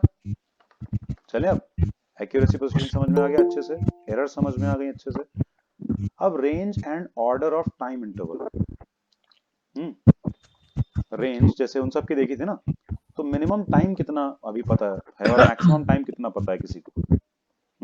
सेकेंड्स में। देखो, life span of most unstable particle, एक ऐसा पार्टिकल जो मोस्ट अनस्टेबल है, मतलब बहुत ज्यादा रिएक्टिव, बहुत जल्दी से रिएक्ट करके तुरंत कुछ और बना लेता है, रुकता ही नहीं है, मतलब रह ही नहीं पाता है, हद से ज्यादा रिएक्टिव। ठीक है, मोस्ट अनस्टेबल पार्टिकल, तो उसका लाइफ स्पैन कितना है? 10 to the power minus 24 second. बहुत ही ज्यादा कम टाइम है ये, मतलब नहीं के बराबर ही है टाइम, ऐसा ही कुछ समझ लो। ठीक है, इतनी देर वो टिकता है, इसके बाद रिएक्ट कर जाता है बस।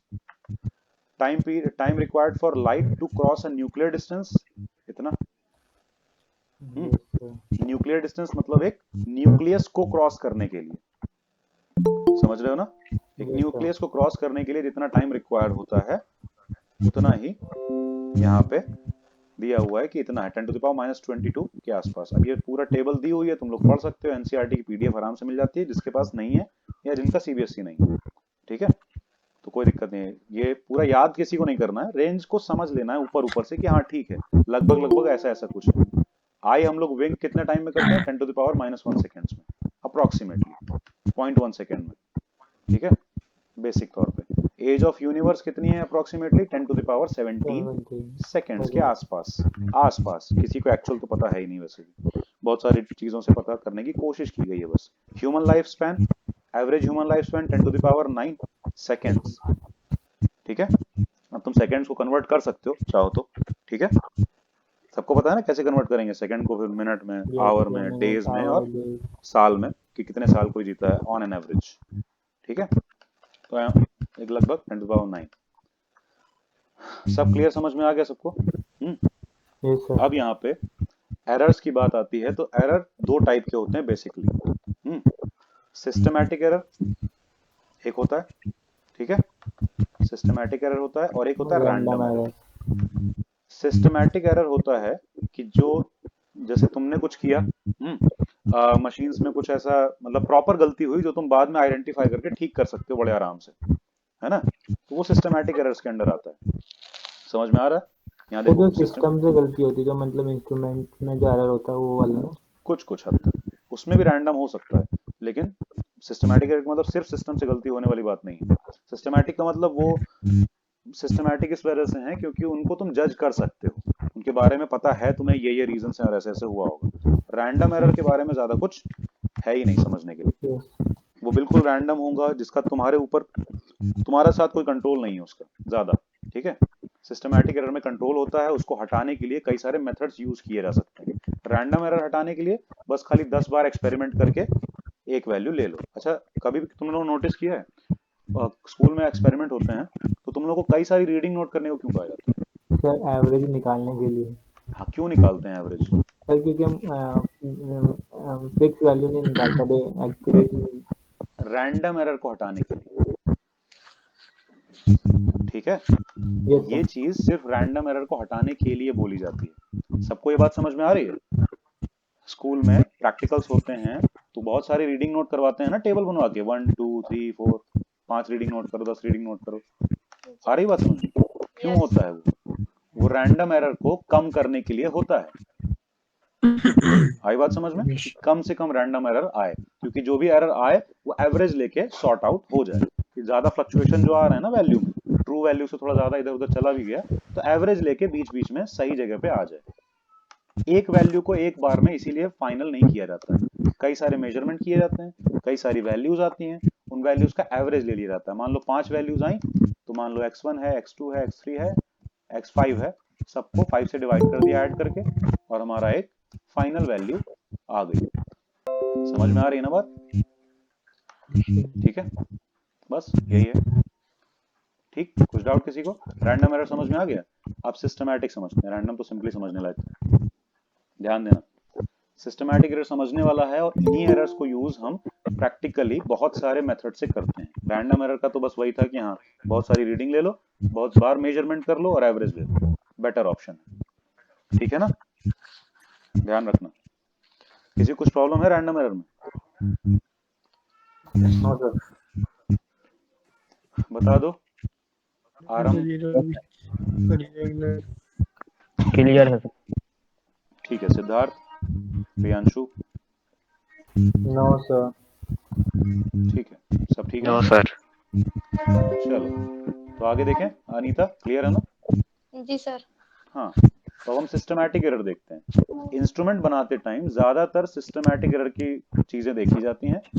दूसरा कि एक जो पर्सन जो एक्सपेरिमेंट कर रहा है वो भी अपने तरफ से सिस्टमैटिक एरर्स को कम करने की कोशिश कर सकता है, थोड़ा ज्यादा ध्यान देके। बोला जाता है ना कि इसको बड़े ध्यान से करना, तो वो सिस्टमैटिक एरर्स को कम करने के लिए होता है, रैंडम एरर्स को कम करने के लिए नहीं होता।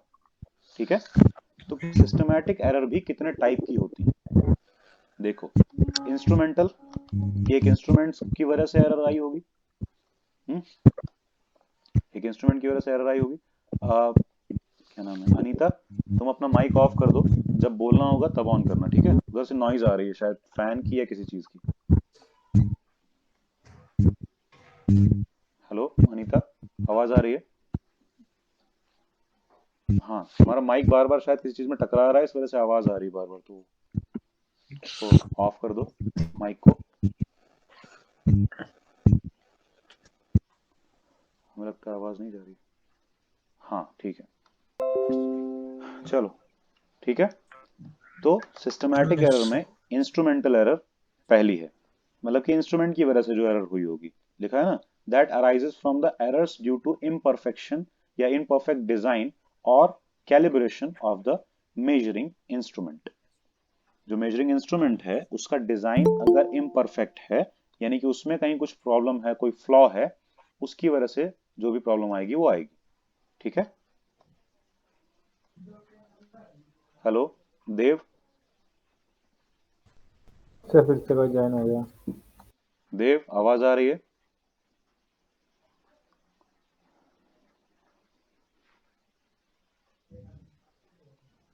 देखो बोलोगे नहीं, बोलो बोलो, बोलना पड़ेगा, माइक ऑन करके बोल सकते हो।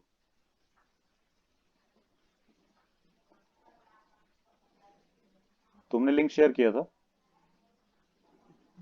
तो घर में होने से क्लास ही तो अटेंड कर रहे हो। पाप वाला काम चल रहा है क्या यहाँ?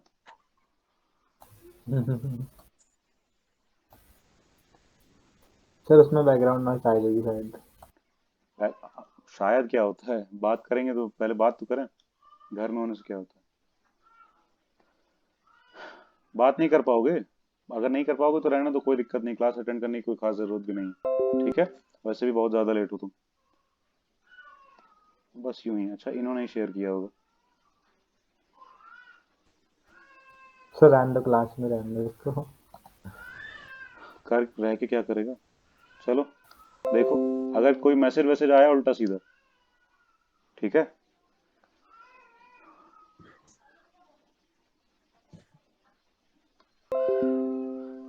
देखो, हम हैं इस वाले पेज पे, कोई मैसेज आए तो कोई ना कोई हमें बता जरूर देना, ठीक है? यस सर, मैं बता। Yes sir. हाँ, मैसेज करके बता देना, या जैसे भी। बोल के मत बताना, क्योंकि क्लास की रिकॉर्डिंग हो रही है। ठीक? Yes sir. और अगर क्लास की रिकॉर्डिंग में खराब हुआ कुछ ना कुछ, इसने कुछ भी मतलब किसी ने कुछ भी बोल दिया और कुछ वैसा हुआ, सीरियसली बता रहे हैं, पुलिस वुलिस सब हो जाएगा ढंग से, और खोद के निकाल लिया जाएगा वो इंसान जो कर रहा है गड़बड़। सब लोग समझ लेना। वैसे ये नए इंसान के बारे में ही बात हो रही है, लेकिन फिर भी सब कहना पड़ता है पॉलिटिकली करेक्ट होने के लिए।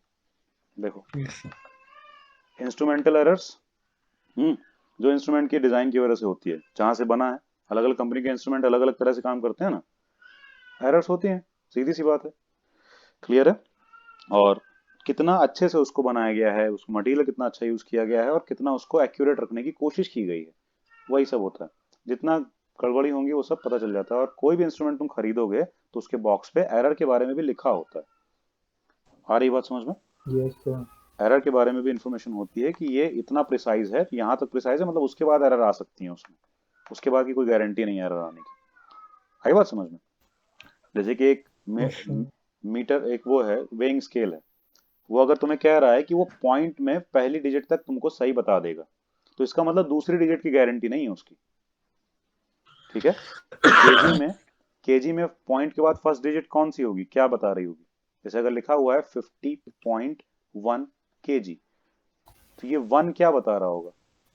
तो ग्राम्स 1 ग्राम, सर, 100 ग्राम्स। 100 ग्राम्स, है ना?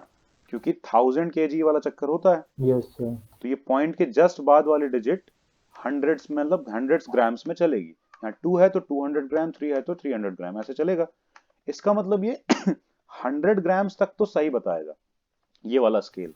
नेक्स्ट डिजिट इसने नहीं दी है, इसका मतलब है कि नेक्स्ट डिजिट का कोई गारंटी नहीं है।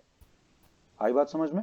यानी कि ये 120 ग्राम भी होगा फिर भी ये 100 ग्राम ही बताएगा, यानी कि यहाँ 1 ही लिखा मिलेगा तुमको। समझ ये में 100 ग्राम तक तो एरर है इसमें भी।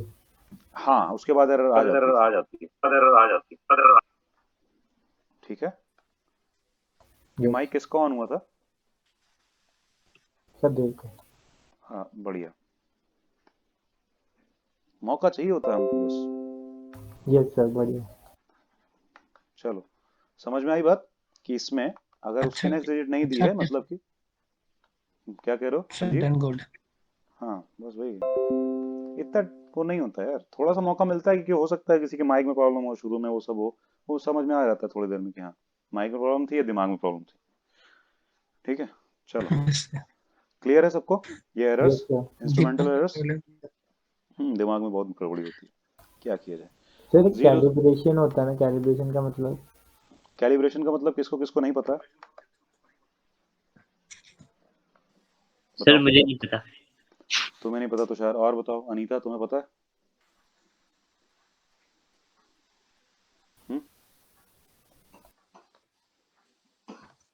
अनीता, माइक ऑन करके बोल सकती हो अब, बस उस समय के लिए माइक ऑफ करने के लिए बोला था। इसके नेटवर्क का इशू रहता है ज्यादातर। ठीक है, और कोई बताना चाहेगा या नहीं पता है? और कोई और किसी को तो बता सकता है। अनीता? नहीं पता है कैलिब्रेशन का मतलब? और किसी को? चलो, कोई भी इंस्ट्रूमेंट होता है, अब जैसे स्केल होता है ना, जो नॉर्मल स्केल होता है, उसमें कैलिब्रेशन के लिए कुछ भी नहीं दिया होता है, एक सिंपल स्केल में। ठीक है? लेकिन एक वर्नियर कैलिपर में कैलिब्रेशन के लिए चीजें गिवन होती हैं, मतलब कि उसको फिर से ठीक करने के लिए एक तरह से, या एक्यूरेट करने के लिए देखा जाए तो। आई बात समझ में? कभी भी अपना फोन ऑन करना, उसमें देखना कि कंपास अगर है, या कंपास की कोई एप्लीकेशन है, मतलब उसमें मैग्नेटिक सेंसर लगा हुआ है, तो चेक करना कि जो कंपास पहले पहले शुरू में कैसे काम करता है पता है सबको? पहले कहेगा कि वो ऐसे ऐसे किसी तरह इन्फिनिटी जैसे बना के उसको रिवॉल्व करवाओ, ताकि वो समझ पाए कि मैग्नेटिक, समझ पाए। हाँ ठीक है, ताकि वो समझ पाए ग्रेविटी किस तरफ है, क्या है, तो उसके बाद ही सब चीजें हो पाती हैं। क्लियर है ना? बस ये चीज है, उसके बाद ही चीजें ऐसे काम करती हैं। आई बात समझ में? मतलब एक कैलिब्रेशन की जरूरत पड़ती है, मतलब कि एडजस्ट करने की जरूरत पड़ती है। इसको एक तरह से देखा जाए तो एडजस्ट करना ट्रू वैल्यू की तरफ, यानी कि एक्यूरेसी की तरफ। अगर मेजरमेंट गलत आ रही है तो कैलिब्रेट करने की जरूरत होती है उस वाली डिवाइस को। आई बात समझ में? जी सर। अगर किसी भी तरह से कुछ गलत आ रहा है, जैसे वेइंग स्केल है, कभी कभी डॉक्टर के यहाँ जाते हो तो देखते हो 5 किलो ज्यादा आने लगता है, चेक किया है?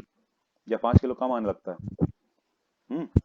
तो ऐसा होता है इसलिए क्योंकि उनका कैलिब्रेशन खराब है फिलहाल, या वो मशीन ही पूरी खराब है, या कैलिब्रेट नहीं की गई है। तो यहाँ पे एक नॉब टाइप का होता था पहले वाली मशीन्स में, उसमें उसको वो रोटेट करके जीरो पे लेके आ सकते थे हम लोग, जीरो वाले रीडिंग पे। तो इसी चीज को कैलिब्रेशन बोलते हैं, ये चीज कैलिब्रेशन के लिए दी गई होगी। आप सबको समझ में आया कैलिब्रेशन क्या मतलब है? कि एक इंस्ट्रूमेंट है, वो जिस तरह से मेजर करता है चीजों को, अगर वो सिस्टम थोड़ा सा इधर उधर हो गया है, यूज करते करते हो जाता है ना, ठीक है? बैकग्राउंड साउंड बहुत क्या बैकग्राउंड साउंड बहुत आ रहा है। अच्छा हाँ अनीता, तुम अपना माइक ऑफ कर दो अभी, अगर नहीं बोलना है तो। ठीक है, जब बोलना तब ऑन करना, फिर बंद कर देना। तो वहां से आ रहा है बैकग्राउंड साउंड, क्योंकि तुम्हारे माइक में कुछ प्रॉब्लम है हमको लगता है। ठीक ठीक है, तो कैलिब्रेशन का मतलब किसको अब अभी भी नहीं समझ में आया? आ आ गया गया सर। सर। आ गया ना सही से? कि कोई भी एक Yes, यूनिट दी sir. होगी, उससे कैलिब्रेट किया जाता है उसको कि फिर से वो ठीक से काम करने लगे। ऐसा ही कुछ समझ लो, जैसे मान लो अभी वेइंग स्केल की बात हुई, ठीक है, और आरएम ने या किसी ने बताया कि उसके अंदर स्प्रिंग लगी होती है। तो उसके अंदर स्प्रिंग होती है, वो स्प्रिंग की वजह से वो फोर्स को मेजर कर पाता है। हम खड़े होते हैं या कोई भी उस पर प्रेशर अप्लाई करेगा तो वो फोर्स को स्प्रिंग के फोर्स के हेल्प से मेजर करेगा। आई बात समझ में? तो वो मेजर करने के मतलब करने करते करते करते करते वो स्प्रिंग मान लो थोड़ी लूज हो गई, ठीक है, उसके जो नट बोल्ट थे वो लूज हो गए, तो तुमको ओपन करके उसके नट बोल्ट थोड़े टाइट कर देने चाहिए। तो ये तुमने एक तरह से देखा जाए तो कैलिब्रेट कर दिया उसको फिर से, ठीक है, मेंटेन करना टाइप का समझ। लेकिन ये चीज बाहर दी गई होती है जनरली। मतलब जनरली किसी भी मशीन में, ज्यादातर मशीन्स में जो थोड़ी ज्यादा दिन के यूज के लिए बनी होती है, स्केल टाइप की चीजें नहीं, ओपन मशीन नहीं, क्लोज टाइप की मशीन, उसके अंदर कुछ ना कुछ कैलिब्रेशन के लिए दिया होता है कि आप इसको फिर से कर देंगे तो ये फिर जीरो पे सेट हो जाएगा। तो वही समझ लो, उसको जीरो पे सही सही जगह पे सेट करने का मतलब है कैलिब्रेट कर देना। ठीक है, गलत हो जाता है ना, वो डिजिटल वाला भी तो गलत हो जाता है कभी कभी, नहीं बिना कुछ रखे ही वो दिखा रहा होता है 10 ग्राम, यस सर। देखा है, माइनस में दिखा रहा होता है कुछ, तो सर फिर उसको उसमें भी एक बटन आता है रीसेट का, फिर वो 0 0 हो बस, जाता तो है। वो रीसेट वाला बटन कैलिब्रेट ही कर रहा है उसको एक तरह से। समझ में आई बात? वही चीज है, कभी कभी हम लोग को अपने मोबाइल का टच स्क्रीन कैलिब्रेट करना पड़ता है। अभी नहीं पड़ता, पहले पड़ता था, पहले प्रॉब्लम ऐसी आती थी कि अगर थोड़ा टच इधर उधर गलती से हो रहा है तो उसको कैलिब्रेट करो, जहां वो दिखा रहा है पॉइंट वहां पे टच करो, तो अगर सही टच हुआ इसका मतलब अब वो फाइनली समझ चुका है कि हाँ यहाँ टच करने का मतलब ये करना है, तो कैलिब्रेट हो जाएगा, वो यस 3 4 पॉइंट्स देगा और कैलिब्रेट हो जाएगा। सबको क्लियर समझ में आया ना कैलिब्रेशन का मतलब? जी सर। ठीक है, कुछ भी डाउट नहीं है कैलिब्रेशन के बारे में? चलो ठीक है, तो इंस्ट्रूमेंट में कैलिब्रेशन यही होता है बस। For example the temperature graduation of a thermometer may be inadequately calibrated. It may read 104 degree Celsius at the boiling point of water. समझ में आई बात कुछ? यानी कि उसको कैलिब्रेट करके ठीक भी किया जा सकता है, खराब भी किया जा सकता है। Actual boiling point of water 100 degree Celsius है, ठीक है, तो एक थर्मोमीटर को तो वही दिखाना चाहिए ना, लेकिन वो यस क्या सर। दिखा रहा है 104 डिग्री सेल्सियस। तो इसका मतलब उसको कैलिब्रेट करके ठीक करने की थोड़ी जरूरत है, 4 डिग्री सेल्सियस ज्यादा दिखा रहा है वो। कुछ आई बात समझ में? पर एक सिंपल थर्मोमीटर उतना कैलिब्रेट करने के लिए उसमें कुछ दिया नहीं होता है, लेकिन अगर कोई अच्छा थर्मोमीटर, एडवांस थर्मोमीटर है, उसमें दिया होगा। क्लियर है? यस सर, समझ लिखा गया। है ना कि होना चाहिए 100 डिग्री सेल्सियस, रीडिंग दिखा रहा है 104 डिग्री सेल्सियस। आराम विश्वास 2 बार। आराम, तुमने फिर से ज्वाइन किया है क्या, या तुम्हारे नाम से कोई और कर रहा है? क्योंकि नाम बार बार बदल बदल के आ रहे हैं, इसलिए हम पूछ रहे हैं। सर अभी नहीं सर, मैं बहुत बढ़िया। दिमाग देखो, मतलब इतना खाली टाइम है कि जब मीटिंग ज्वाइन हुई होगी तो नाम देख लिया होगा, कुछ लोगों का नाम क्या है, तुम्हारा याद होगा। सर सेम हम लोग नाम के कर नाम दो। से ज्वाइन कर लेंगे, हाँ हाँ, ऐसा होगा तो। सर ऐसा स्प्लिट होगा। कर दो सर क्लास को, अब कोई ज्वाइन ना करे आप। देखो सुनो, बता रहे हैं ना, जिन 3 लोगों को अभी ऐड किया है उनको हटा देंगे, बस हो गया। 3 लोगों को ऐड किया था ना हमने ग्रुप में, उसके बाद लिंक कहाँ मिला करेगा जो ज्वाइन करेंगे। सर क्लास से पहले भी तो परमिशन मिलती है ना ज्वाइन करने के लिए, आज टू ज्वाइन था, आप अलाउ मत करना आप। हाँ तो वो तो हम कर ही रहे हैं, अलाउ कहाँ कर रहे हैं यार। सर देखो कई बार ये टाइम होता है ना कि तुम्ही लोगों में से कोई किसी मतलब दूसरी आईडी से ज्वाइन करता है। अब जैसे प्रियांशु की आईडी नेवर थॉट करके, ठीक है, अनीता की आईडी बूला कुमार करके, तो इसका इसीलिए हम चेक करना पड़ता है हमको, और कोई बात नहीं। सर आप बोल दो इन्हें, टाइम अपना सेट नाम सही कर लेंगे सर। टाइम हाँ सेट कर कोशिश दिया करना, इतना बजे क्या, तक ज्वाइन होना तो होना है, नहीं तो ठीक है यार कोई बात नहीं, देखते हैं। आगे देखो, पहली बात तो 3 को हमने ऐड किया था, उसको हटा देंगे, अपने आप ठीक हो जाएगा, क्योंकि तुम लोग में से कोई गड़बड़ कर नहीं रहा है, पता है हमको, ठीक है। उन 3 को हटाना है, वो देव कुमारी गड़बड़ कर रहा है, पता है हमको, वो देव करके कुछ है जो भी है, ठीक है। ये सर चलो, वो तो मैसेज भी किया था सर, हाँ हाँ, आपको परेशान कर कुछ मैसेज भी किया था, हाँ आपको परेशान करने के लिए सर मैसेज किया हुआ है मैसेज किया हुआ देववंश। है। सर उसने मैसेज करा है कि मैंने ही लिंक शेयर करा है आपको परेशान करने के लिए। अच्छा अच्छा, तो सर उसका ठीक है, फोन नंबर डाल दो यहाँ।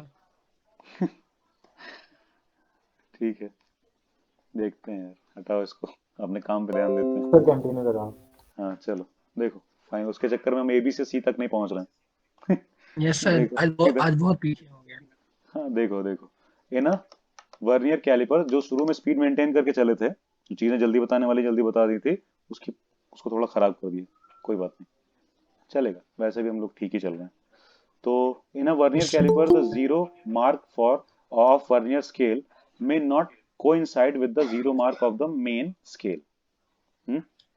मतलब समझ रहे हो तुम? उस ये एक वर्नियर कैलिपर होता है, मतलब जिसने यूज नहीं किया उसको ज्यादा कुछ समझ में नहीं आएगा।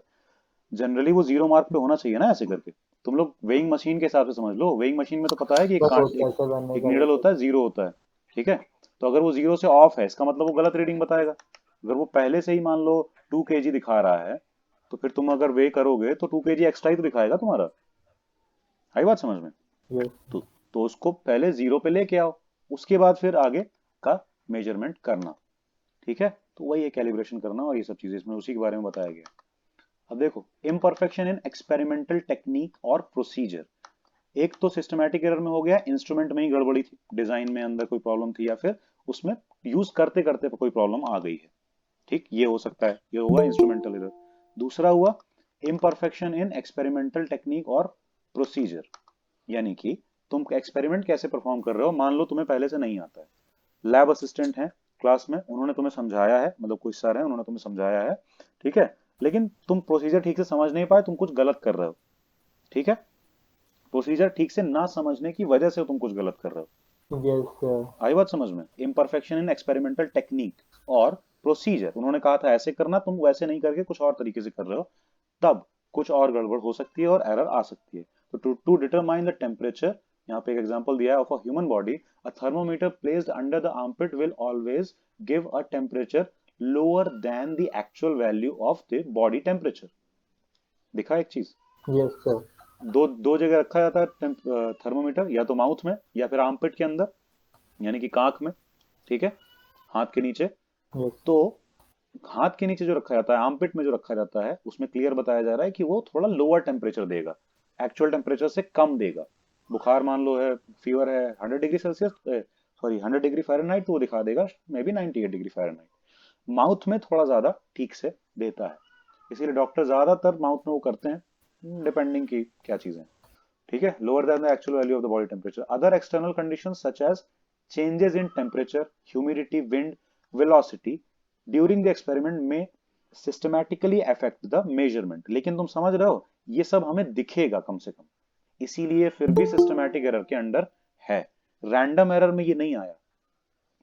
टेम्परेचर का बदल जाना, यानी कि थोड़ा सिस्टम तुम्हारा हीट कर रहा है, तुम्हारा इंस्ट्रूमेंट हीट कर रहा है, या तुम्हारा जहां पे तुम एक्सपेरिमेंट कर रहे हो वहां पे रूम में बहुत ज्यादा हीटिंग है, पंखा नहीं चल रहा है, एंड सो ऑन, ह्यूमिडिटी बहुत ज्यादा है, मॉइस्चर आ गया है उसके अंदर, ठीक है, हवा चल रही है।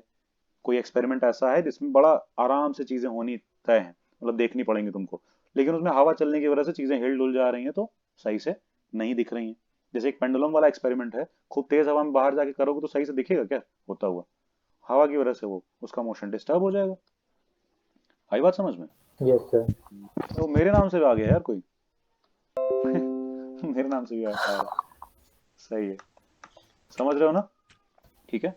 Yes sir. तो विंड, हवा या कुछ चीज के चलने की वजह से, अब ऐसे ही समझ लो जैसे कि पेंडुलम वाला एक्सपेरिमेंट है, तुम एक वैन में बैठ के कर रहे हो, अब वो वैन में ब्रेक लगेगा या स्पीड बढ़ेगी तो गड़बड़ होगी ना, या कोई जर्क लगेंगे, ब्रेकर आएगा, उसकी वजह से गड़बड़ होगी, ठीक है। तो ऐसी किसी गड़बड़ जो कि तुम्हें कम से कम नजर तो आ रही है कि इस वजह से ही हो रही है, वो भी सिस्टमैटिक में आती है। और वो सिस्टमैटिक के कौन से एरर में आती है? इम्परफेक्शन इन एक्सपेरिमेंटल टेक्निक वाले में। आई बात समझ में? कम से कम पता है तुमको कि ये एरर है, और तुम उसको क्लैरिफाई किसी तरह कर सकते हो। हवा वाली कंडीशन से अलग चले जाओ, जहां ह्यूमिडिटी ना हो वहां चले जाओ, टेम्परेचर जहां पे नॉर्मल रहे वहां चले जाओ, एंड सो ऑन। ठीक है, क्लियर हुआ ना सब कुछ क्या चल रहा है? Yes sir. उसके बाद आती है पर्सनल एरर, कि हम पर्सनली क्या एरर्स कर सकते हैं। That arise due to an individual's bias, lack of proper setting of the apparatus, यानी कि टीचर ने सब कुछ ठीक बताया है, तुम्हें प्रोसीजर याद भी है, लेकिन तुम थोड़ा लापरवाही से चीजें कर रहे हो, या फिर किसी और वजह से केयरलेस, देख रहे हो, इंडिविजुअल केयरलेसनेस और इन सब की वजह से जो एरर आती है वो पर्सनल एरर्स हैं, ठीक है। क्योंकि और किसी बच्चे का हो जा रहा है सेम प्रोसीजर से, तुम प्रोसीजर सेम फॉलो कर रहे हो लेकिन थोड़ा सा लापरवाही से कर रहे हो, केयरलेसनेस से कर रहे हो, ठीक है। तो तुम्हारे ऑब्जर्वेशंस अलग अलग आ रही हैं, आई बात समझ में। Yes sir. प्रिकॉशन कम ले रहे हो, उन्होंने कहा है कि थोड़ा सा इसको बड़े ध्यान से आराम से ये चीज करना, तुमने नहीं किया, तुमने फटाफट से कर दिया या वगैरह वगैरह, इसकी वजह से जो होती हैं वो पर्सनल एरर्स होती हैं। For example, if you by habit always hold your head a bit too far to the right while reading the position of the needle on the scale। अच्छा, एक चीज पता है तुम लोगों को, जो स्केल वाले इंस्ट्रूमेंट्स होते हैं जिसमें ऐसे स्केल से रीडिंग पता चलती है कि यहाँ पे नीडल है, यहाँ पे रीडिंग लिखी है मान लो 2, या एनालॉग क्लॉक को ही देख लो, घड़ी को देखते हो तो कभी कभी लगता है ना कि साइड से देख रहे हैं तो अलग टाइम दिख रहा है, 1-2 मिनट का इधर उधर दिख सर रहा वो है। पैरेलल देखेंगे तब सही दिखेगी। हाँ बिल्कुल, फ्रंट से देखते हैं 90 डिग्री से तब सही दिखता है, थोड़ा सा लेफ्ट या राइट से देखोगे तो 1-2 मिनट आगे पीछे दिखेगा, 1 मिनट आगे पीछे दिखेगा। तो टेस्ट ट्यूब में कुछ चेक करते हैं तो सर उसका वॉल्यूम अगर हम थोड़ा सा नीचे से देखेंगे तो हाँ। इंक्रीज हो जाता है, ऊपर से देखेंगे तो डिक्रीज लगता है। बिल्कुल, तो समझ में सबको आ रहा है ना यस क्या सर। बात हो रही है, क्यों ऐसा होता है कि, यस कि कुछ भी अगर हम लोग ऐसे साइड वाइड से देखते हैं तो हल्का सा वो उसका एंगल अलग नजर आता है, वो अलग रीडिंग फिर शो करेगा, तो हम लोग को बिल्कुल टॉप से देखना पड़ता है तो ज्यादा सही रहता है, सही एंगल आएगा, सही सब कुछ होगा। क्लियर है सबको, यही बात है बस। तो यही सब एरर्स पर्सनल एरर में आ जाएंगी, ठीक है। वही पैरेलैक्स वाला काम हो जाएगा यहाँ पे फिर से, याद है ना, पैरेलैक्स साइड से तुम देख रहे हो, उस चक्कर में लाइट रे दूसरी तरह से आ रही है, इसलिए तुमको वो पोजीशन उसकी अलग दिखेगी। वही राइट आई लेफ्ट आई से भी देखेंगे तो भी अलग अलग दिखेगी, ठीक है। सेम नीडल को एक बार कभी देखना, कभी चेक करके जब लैब में ले जाया जाए, एक आंख बंद करो, लेफ्ट से देखो, फिर लेफ्ट वाली बंद करो, राइट से देखो, तो देखना कि अलग अलग, ऐसा लगेगा अलग अलग रीडिंग आ रही है, पॉइंट में तो अलग अलग आएगी, ठीक है। Yes sir. यही सेम चीज को पैरेलैक्स बोलते हैं, अभी ऊपर भी बताया था। अब ये systematic errors can be minimised by improving experimental techniques, selecting better instruments and removing personal bias. यही तीनों के बारे में बोल दिया गया है। अच्छा इंस्ट्रूमेंट चूज करो, परफेक्शन रखो टेक्निक में, प्रोसीजर में। देखो इन दोनों में कंफ्यूजन हो सकती है किसी को कि पर्सनल एरर और टेक्निक वाली एरर तो एक जैसी लग रही है, पर ऐसा नहीं है। हम कह रहे हैं टेक्निक वाली एरर वो एरर है कि तुम्हें टेक्निक बताई गई पर तुमने कुछ गलत समझ लिया, या टेक्निक ही तुम गलत लगा रहे हो, प्रोसीजर ही गलत फॉलो कर रहे हो, तो उस वजह से तो एरर आनी तय है, ये अलग एरर है। लेकिन एक है कि तुम टेक्निक प्रोसीजर तो सब सही फॉलो कर रहे हो, लेकिन उसके बाद भी कुछ लापरवाही से करने की वजह से तुम्हारी एरर आ रही है, वो पर्सनल एरर है। क्लियर हो ना सब लोग यस क्या है? सर। तो इंस्ट्रूमेंट तो सिस्टमैटिक एरर को हटाया कैसे जा सकता है, अच्छा इंस्ट्रूमेंट चूज करो, टेक्निक बिल्कुल सही रखो, प्रोसीजर सही से डिफाइन कर लो कि ऐसा ऐसा होता है। दूसरा, पर्सनल एरर ना आए उसके लिए बिल्कुल ऑब्जर्वेशन अच्छी रखो और थोड़ा कंसंट्रेशन से चीजें करो, कंसंट्रेशन वहीं पे रखो, दिमाग इधर उधर मत रखो, जल्दबाजी में मत करो, एंड सो ऑन। इसी से हम लोग सिस्टमैटिक एरर्स को हटा सकते हैं। क्लियर है? For a given Yes, setup, sir. these errors may be estimated to the certain extent and the necessary correlations may be applied to the readings। ठीक है, समझ में आई बात? अब रैंडम एरर्स का बता ही दिया है, कुछ कुछ हद तक पढ़ लेते हैं एक बार, खुद ही समझ में आ जाएगा। The random errors are those errors which occur irregularly and hence are random errors with respect to sign and size। मतलब अलग हो सकती हैं, मतलब कि रैंडम एरर कुछ भी ज्यादा कम आ सकती है और प्लस माइनस दोनों में आ सकती है, मतलब ज्यादा भी आ सकता है, कम भी आ सकती है value. These can arise due to random and unpredictable fluctuations। ये ज्यादा जरूरी चीज है, इसीलिए इसको क्या बोला जा रहा है, रैंडम। अनप्रेडिक्टेबल का मतलब जिसको हम प्रेडिक्ट नहीं कर पा रहे हैं, क्योंकि पर वो इम्परफेक्शन इन टेक्निक में क्या आ गया था, याद है?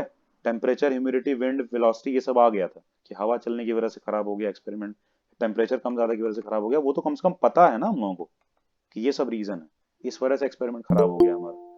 ठीक है, जो बिल्कुल नहीं पता है, जिनको हम प्रेडिक्ट भी नहीं कर सकते हैं, वो सब रैंडम एरर्स हैं। ठीक है, तो conditions like unpredictable fluctuations in temperature, voltage supply, mechanical vibrations और एक्सपेरिमेंटल सेटअप्स एक्सेट्रा, जो भी कई बार होता है। ठीक है, personal unbiased errors by the observer taking readings etcetera.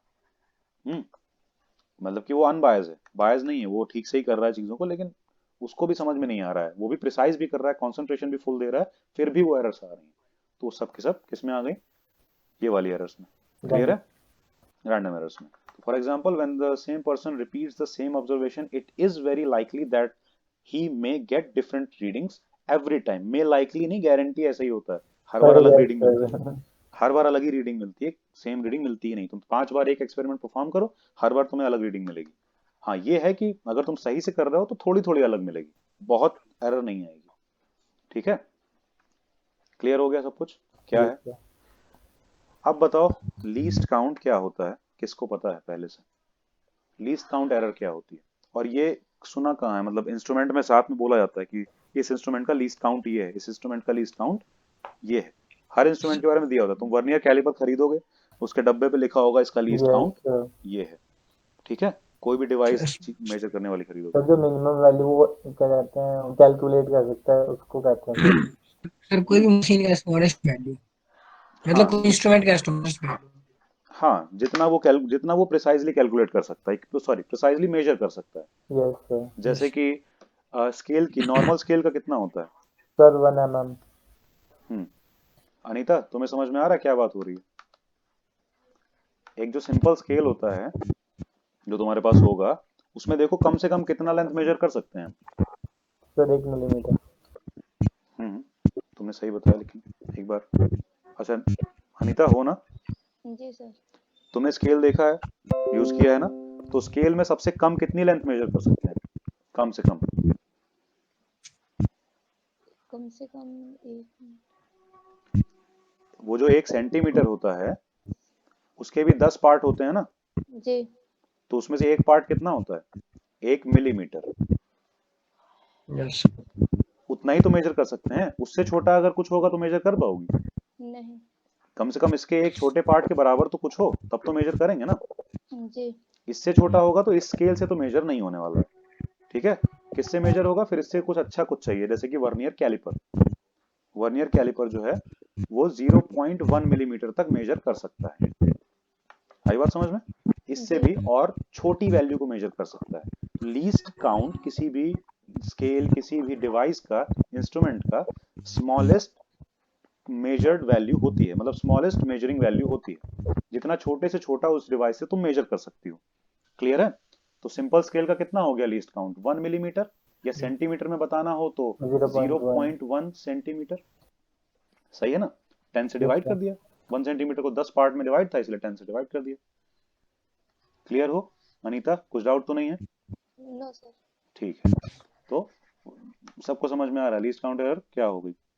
ठीक है, हर डिवाइस में होती है। ठीक है, इसमें और कुछ बहुत ज्यादा बताने के लिए नहीं, सिंपली एक दो चीजों का याद रख सकते हो कि 0.01 सेंटीमीटर हो जाएगी किसकी? वर्नियर कैलिपर की। सिंपल स्केल की 0.1 सेंटीमीटर। और स्फेरोमीटर, क्या होता है? स्फेरोमीटर स्क्रू गॉज जैसा ही होता है। स्फेयर का यस डायमीटर वगैरह फाइंड करने के लिए स्क्रू जैसा, मतलब सर स्क्रू गॉज स्क्रू जैसा ही गॉज होता है। सेम ही होता है, इसकी तरह होता है ना वो भी? हाँ सर हाँ स्क्रू गॉज जैसे ही ना ये? हाँ हाँ, कुछ हद तक स्क्रू गॉज जैसा ही होता है। ठीक है, डायमीटर वगैरह किसी चीज का, फिर 3D इसका बॉडी का लीस्ट डायमीटर। काउंट भी तो उतना ही है जितना कि स्क्रू गॉज का होता है। स्क्रू गॉज का भी इतना ही होता है ना, 0.001। हाँ हाँ, इतना ही होता है। वो इसीलिए तो कह रहे हैं स्क्रू गॉज जैसा ही कुछ होता है, या उसी को मतलब बोल सकते हैं एक तरह से, या उसके जैसा ही होता है। क्योंकि स्फेरोमीटर का मतलब है कि एक 3D बॉडी का मतलब डायमीटर मेजर करना है तुमको, है ना। लेकिन वर्नियर कैलिपर से क्या होता है, वो फिसल जाएगी। तुम एक बॉल को पकड़ने की कोशिश करो, वो बार बार इधर उधर फिसलेगी, प्रॉब्लम आएगी तुमको एक बॉल को पकड़ने में वर्नियर कैलिपर से। समझ रहे हो ना? उसके दांत शार्प होते हैं, ऐसे करके होते हैं। तो और इसमें क्या होता है, स्क्रू गॉज में ऊपर भी ऐसा राउंड सा डिस्क जैसी, नीचे भी राउंड सी डिस्क जैसी, तो उसकी हेल्प से बीच में कोई एक 3D बॉडी फंसाने में आसानी होती है, पकड़ने में। क्लियर है सबको? तो इसीलिए इसको स्फेरोमीटर बोलते हैं। ठीक, बस यही है। तो लीस्ट काउंट उसकी इतनी होती है, ये बस थोड़ा बहुत ध्यान रखा जा सकता है, बाकी और कुछ खास है नहीं लीस्ट काउंट बताने में। क्लियर हो गया सबको? सर लीस्ट इसका काउंट इतना। क्वेश्चन है सर। हाँ सर आप plano convex lens of unknown material and unknown focal length is given with the help of spherometer we can measure the.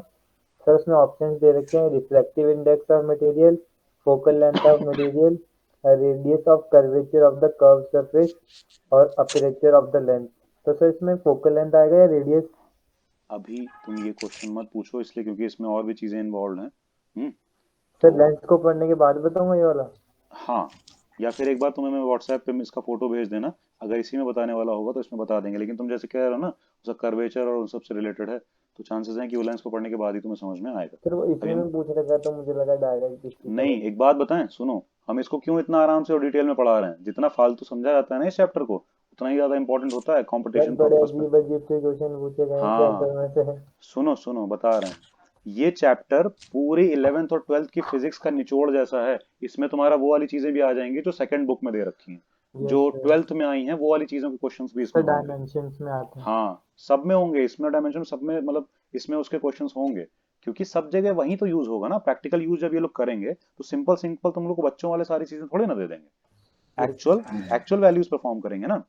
Electric field ये वो सब कुछ ले आएंगे उठा के लोग, यंग्स मॉड्यूलस और पता नहीं क्या क्या, जो यहाँ पे है भी नहीं, वो सीधा तुम लोग सेकंड बुक में पढ़ते हो। ठीक है, तो वो हम बताएंगे जब क्वेश्चंस की बारी आएगी ना, तो हम बताएंगे कि उसमें उसकी जरूरत है या नहीं। और दूसरी बात कि तुम हमें मैसेज कर देना, ऊपर से बताने लायक होगा तो मैसे ही बता देंगे। ओके ठीक है, चलो अभी हम लोग ये लीस्ट काउंट एरर समझ में आ गया सबको, कुछ भी डिवीजन कुछ भी प्रॉब्लम है किसी को? No sir. ठीक है, using instruments of higher precision, improving experimental techniques etc, we can reduce the least count error। Least count पे भी एरर आ जाती है वहां पे। लीस्ट काउंट तो वो चीज हो जाती है, लेकिन लीस्ट काउंट एरर क्या है, समझ रहे हो? जो उस पॉइंट पे एरर है, हम लोग कह रहे हैं ना कि ये 1 मिलीमीटर सही से मेजर कर देता है, एक स्केल जो है उस वो 1 मिलीमीटर सही से मेजर कर देगा, लेकिन क्या सच में? नो क्योंकि सर। सोच के देखो, उसके में जो रीडिंग के लिए ये बने होंगे ना दो डंडियां, मतलब दो लाइंस जो बनी होंगी, वो लाइन की भी तो थोड़ी थोड़ी थिकनेस है। हो यस सकता है सर। 0.1 mm तो इस लाइन की थिकनेस में चला जाता है, तो फिर सही से मेजर कैसे होगा? कुछ आई बात समझ में हम क्या कह रहे हैं? Yes sir. स्केल में लाइंस नहीं बनी होती हैं, थिक लाइन, ओके थोड़ी सर। सी थिन लाइन, पतली लाइन, तो ये सब लाइन की थिकनेस भी तो कुछ है, ये भी तो एक अलग ही प्रॉब्लम है। तो ये इसीलिए सर इसके अंदर तो नहीं पता कर पाएंगे कहाँ पे वही आएगा। तो, हाँ एग्जैक्ट तो नहीं पता चल पाएगा उस लाइन पे कहाँ पे आएगा, तो लीस्ट काउंट में फिर ये चीज एरर में चला जाता है। Least count error belongs to the category of random errors but within a limited size.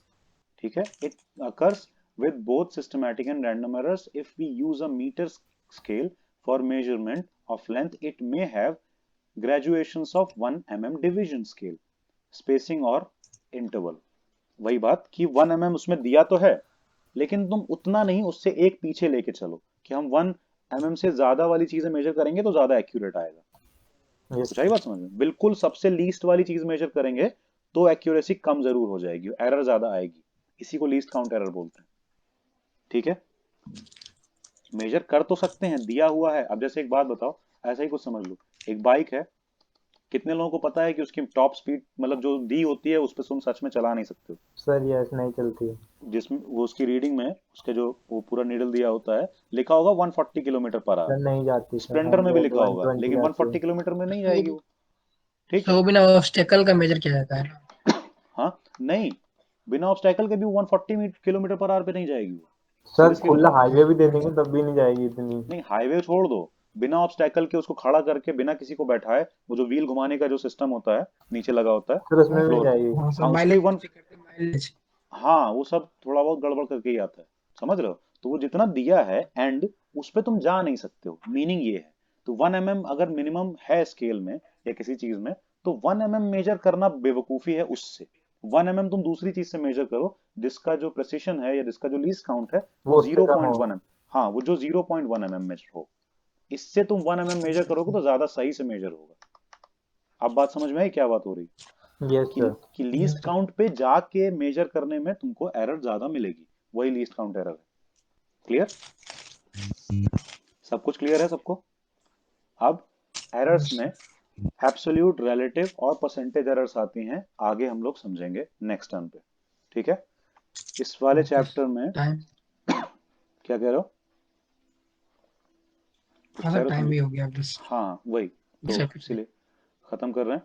तो एब्सोल्यूट, रिलेटिव और ये सब जो एरर्स हैं वो लोग नेक्स्ट टाइम पे समझेंगे। इसके बाद क्या बचा हुआ है? कॉम्बिनेशन ऑफ एरर, बहुत जल्दी जल्दी होने वाला है ये सब, क्योंकि पता है जो अभी तक समझा ना हम लोगों ने वो बहुत बेसिक वाली चीजें थी, ये यस सब बस सर। तुरंत तुरंत बता बता के, एडिशन सब्ट्रैक्शन है इनका। हाँ कि इसको ऐड करेंगे तो ये होगा, सब्ट्रैक्ट करेंगे तो ये होगा, एंड सो ऑन बड़े बड़े चलता रहेगा। इसको देखते भी नहीं है हम इस चैप्टर को। हाँ सीरियसली बता रहे हैं, नहीं देखते हैं, लेकिन सच बताएं काम बहुत आएगा, अभी हाँ सर, पढ़ो उसके बहुत बाद पता चलेगा। इंपॉर्टेंट है ये। बहुत इंपॉर्टेंट है। एग्जाम में क्वेश्चंस देखो, नीट वीट में क्वेश्चन उठा के देखो, सर पता है चलेगा। सर, बड़े अजीब अजीब से क्वेश्चन है, हाँ। वही देख रहा था मैं। इससे सिंपल होते हैं वो मोशन इन स्ट्रेट लाइन, इन सब क्वेश्चन इससे काफी सिंपल। ये सर वो बहुत ये होता है ना कि इसको हम इजी समझ लेते हैं, पढ़ते हैं नहीं, और फिर हाँ। जब क्वेश्चन एनकाउंटर होता है तो बड़ा अजीब सा लगता है कि कहाँ क्वेश्चन से आता पूछ है लिया। दूसरा कि जितनी भी पूरी फिजिक्स पढ़ोगे, पूरी 11th की पूरी 12th की, जितनी बार तुम्हें डायमेंशन निकालने को या फिर यूनिट रिलेट करने को आएगा ना, दिमाग खराब होगा। लेकिन ये अगर सही से रुक के आराम से पढ़ लिया तुमने, तो कहीं भी यूनिट यूनिट में तो कोई कंफ्यूजन आने ही नहीं वाली है। बड़े प्यार से यूनिट समझ में आएंगे, तुम किसी की भी यूनिट निकाल सकते हो, कुछ यस भी, सर। किसी की भी यूनिट को किसी की भी यूनिट से रिलेट कर सकते हो, सब कुछ समझ में आएगा तुमको, प्रॉब्लम नहीं आएगी, फॉर्मूले समझ में आएंगे। ये सब काफी जल्दी जल्दी चलेगा, बहुत ज्यादा टाइम नहीं लेगा। उसके बाद सिग्निफिकेंट फिगर्स आएगा, ठीक है। मे बी ये वाला भी खत्म हुआ, थर्ड लेक्चर है ना ये तो। Yes sir. इसका फिगर बहुत इंटरेस्टिंग है। 3 लेक्चर और लगेंगे जहां तक हमें लग रहा है। डायमेंशन फॉर्मूला, अच्छा हाँ डायमेंशंस भी, हाँ लग जाएंगे, 3 लेक्चर और लगेंगे, खत्म हो जाएगा। Yes sir. ठीक है, लग रहा है 3 से कम में भी हो जाएगा तो अच्छी बात है। देखेंगे कल इसको तेजी से बढ़ाएंगे, अगर समझ में आने लायक बढ़ता रहा तो। वैसे आ जाएगा क्योंकि इसमें शुरू चीजें अच्छी हैं, सिंपल है मतलब। चलो ठीक है फिर।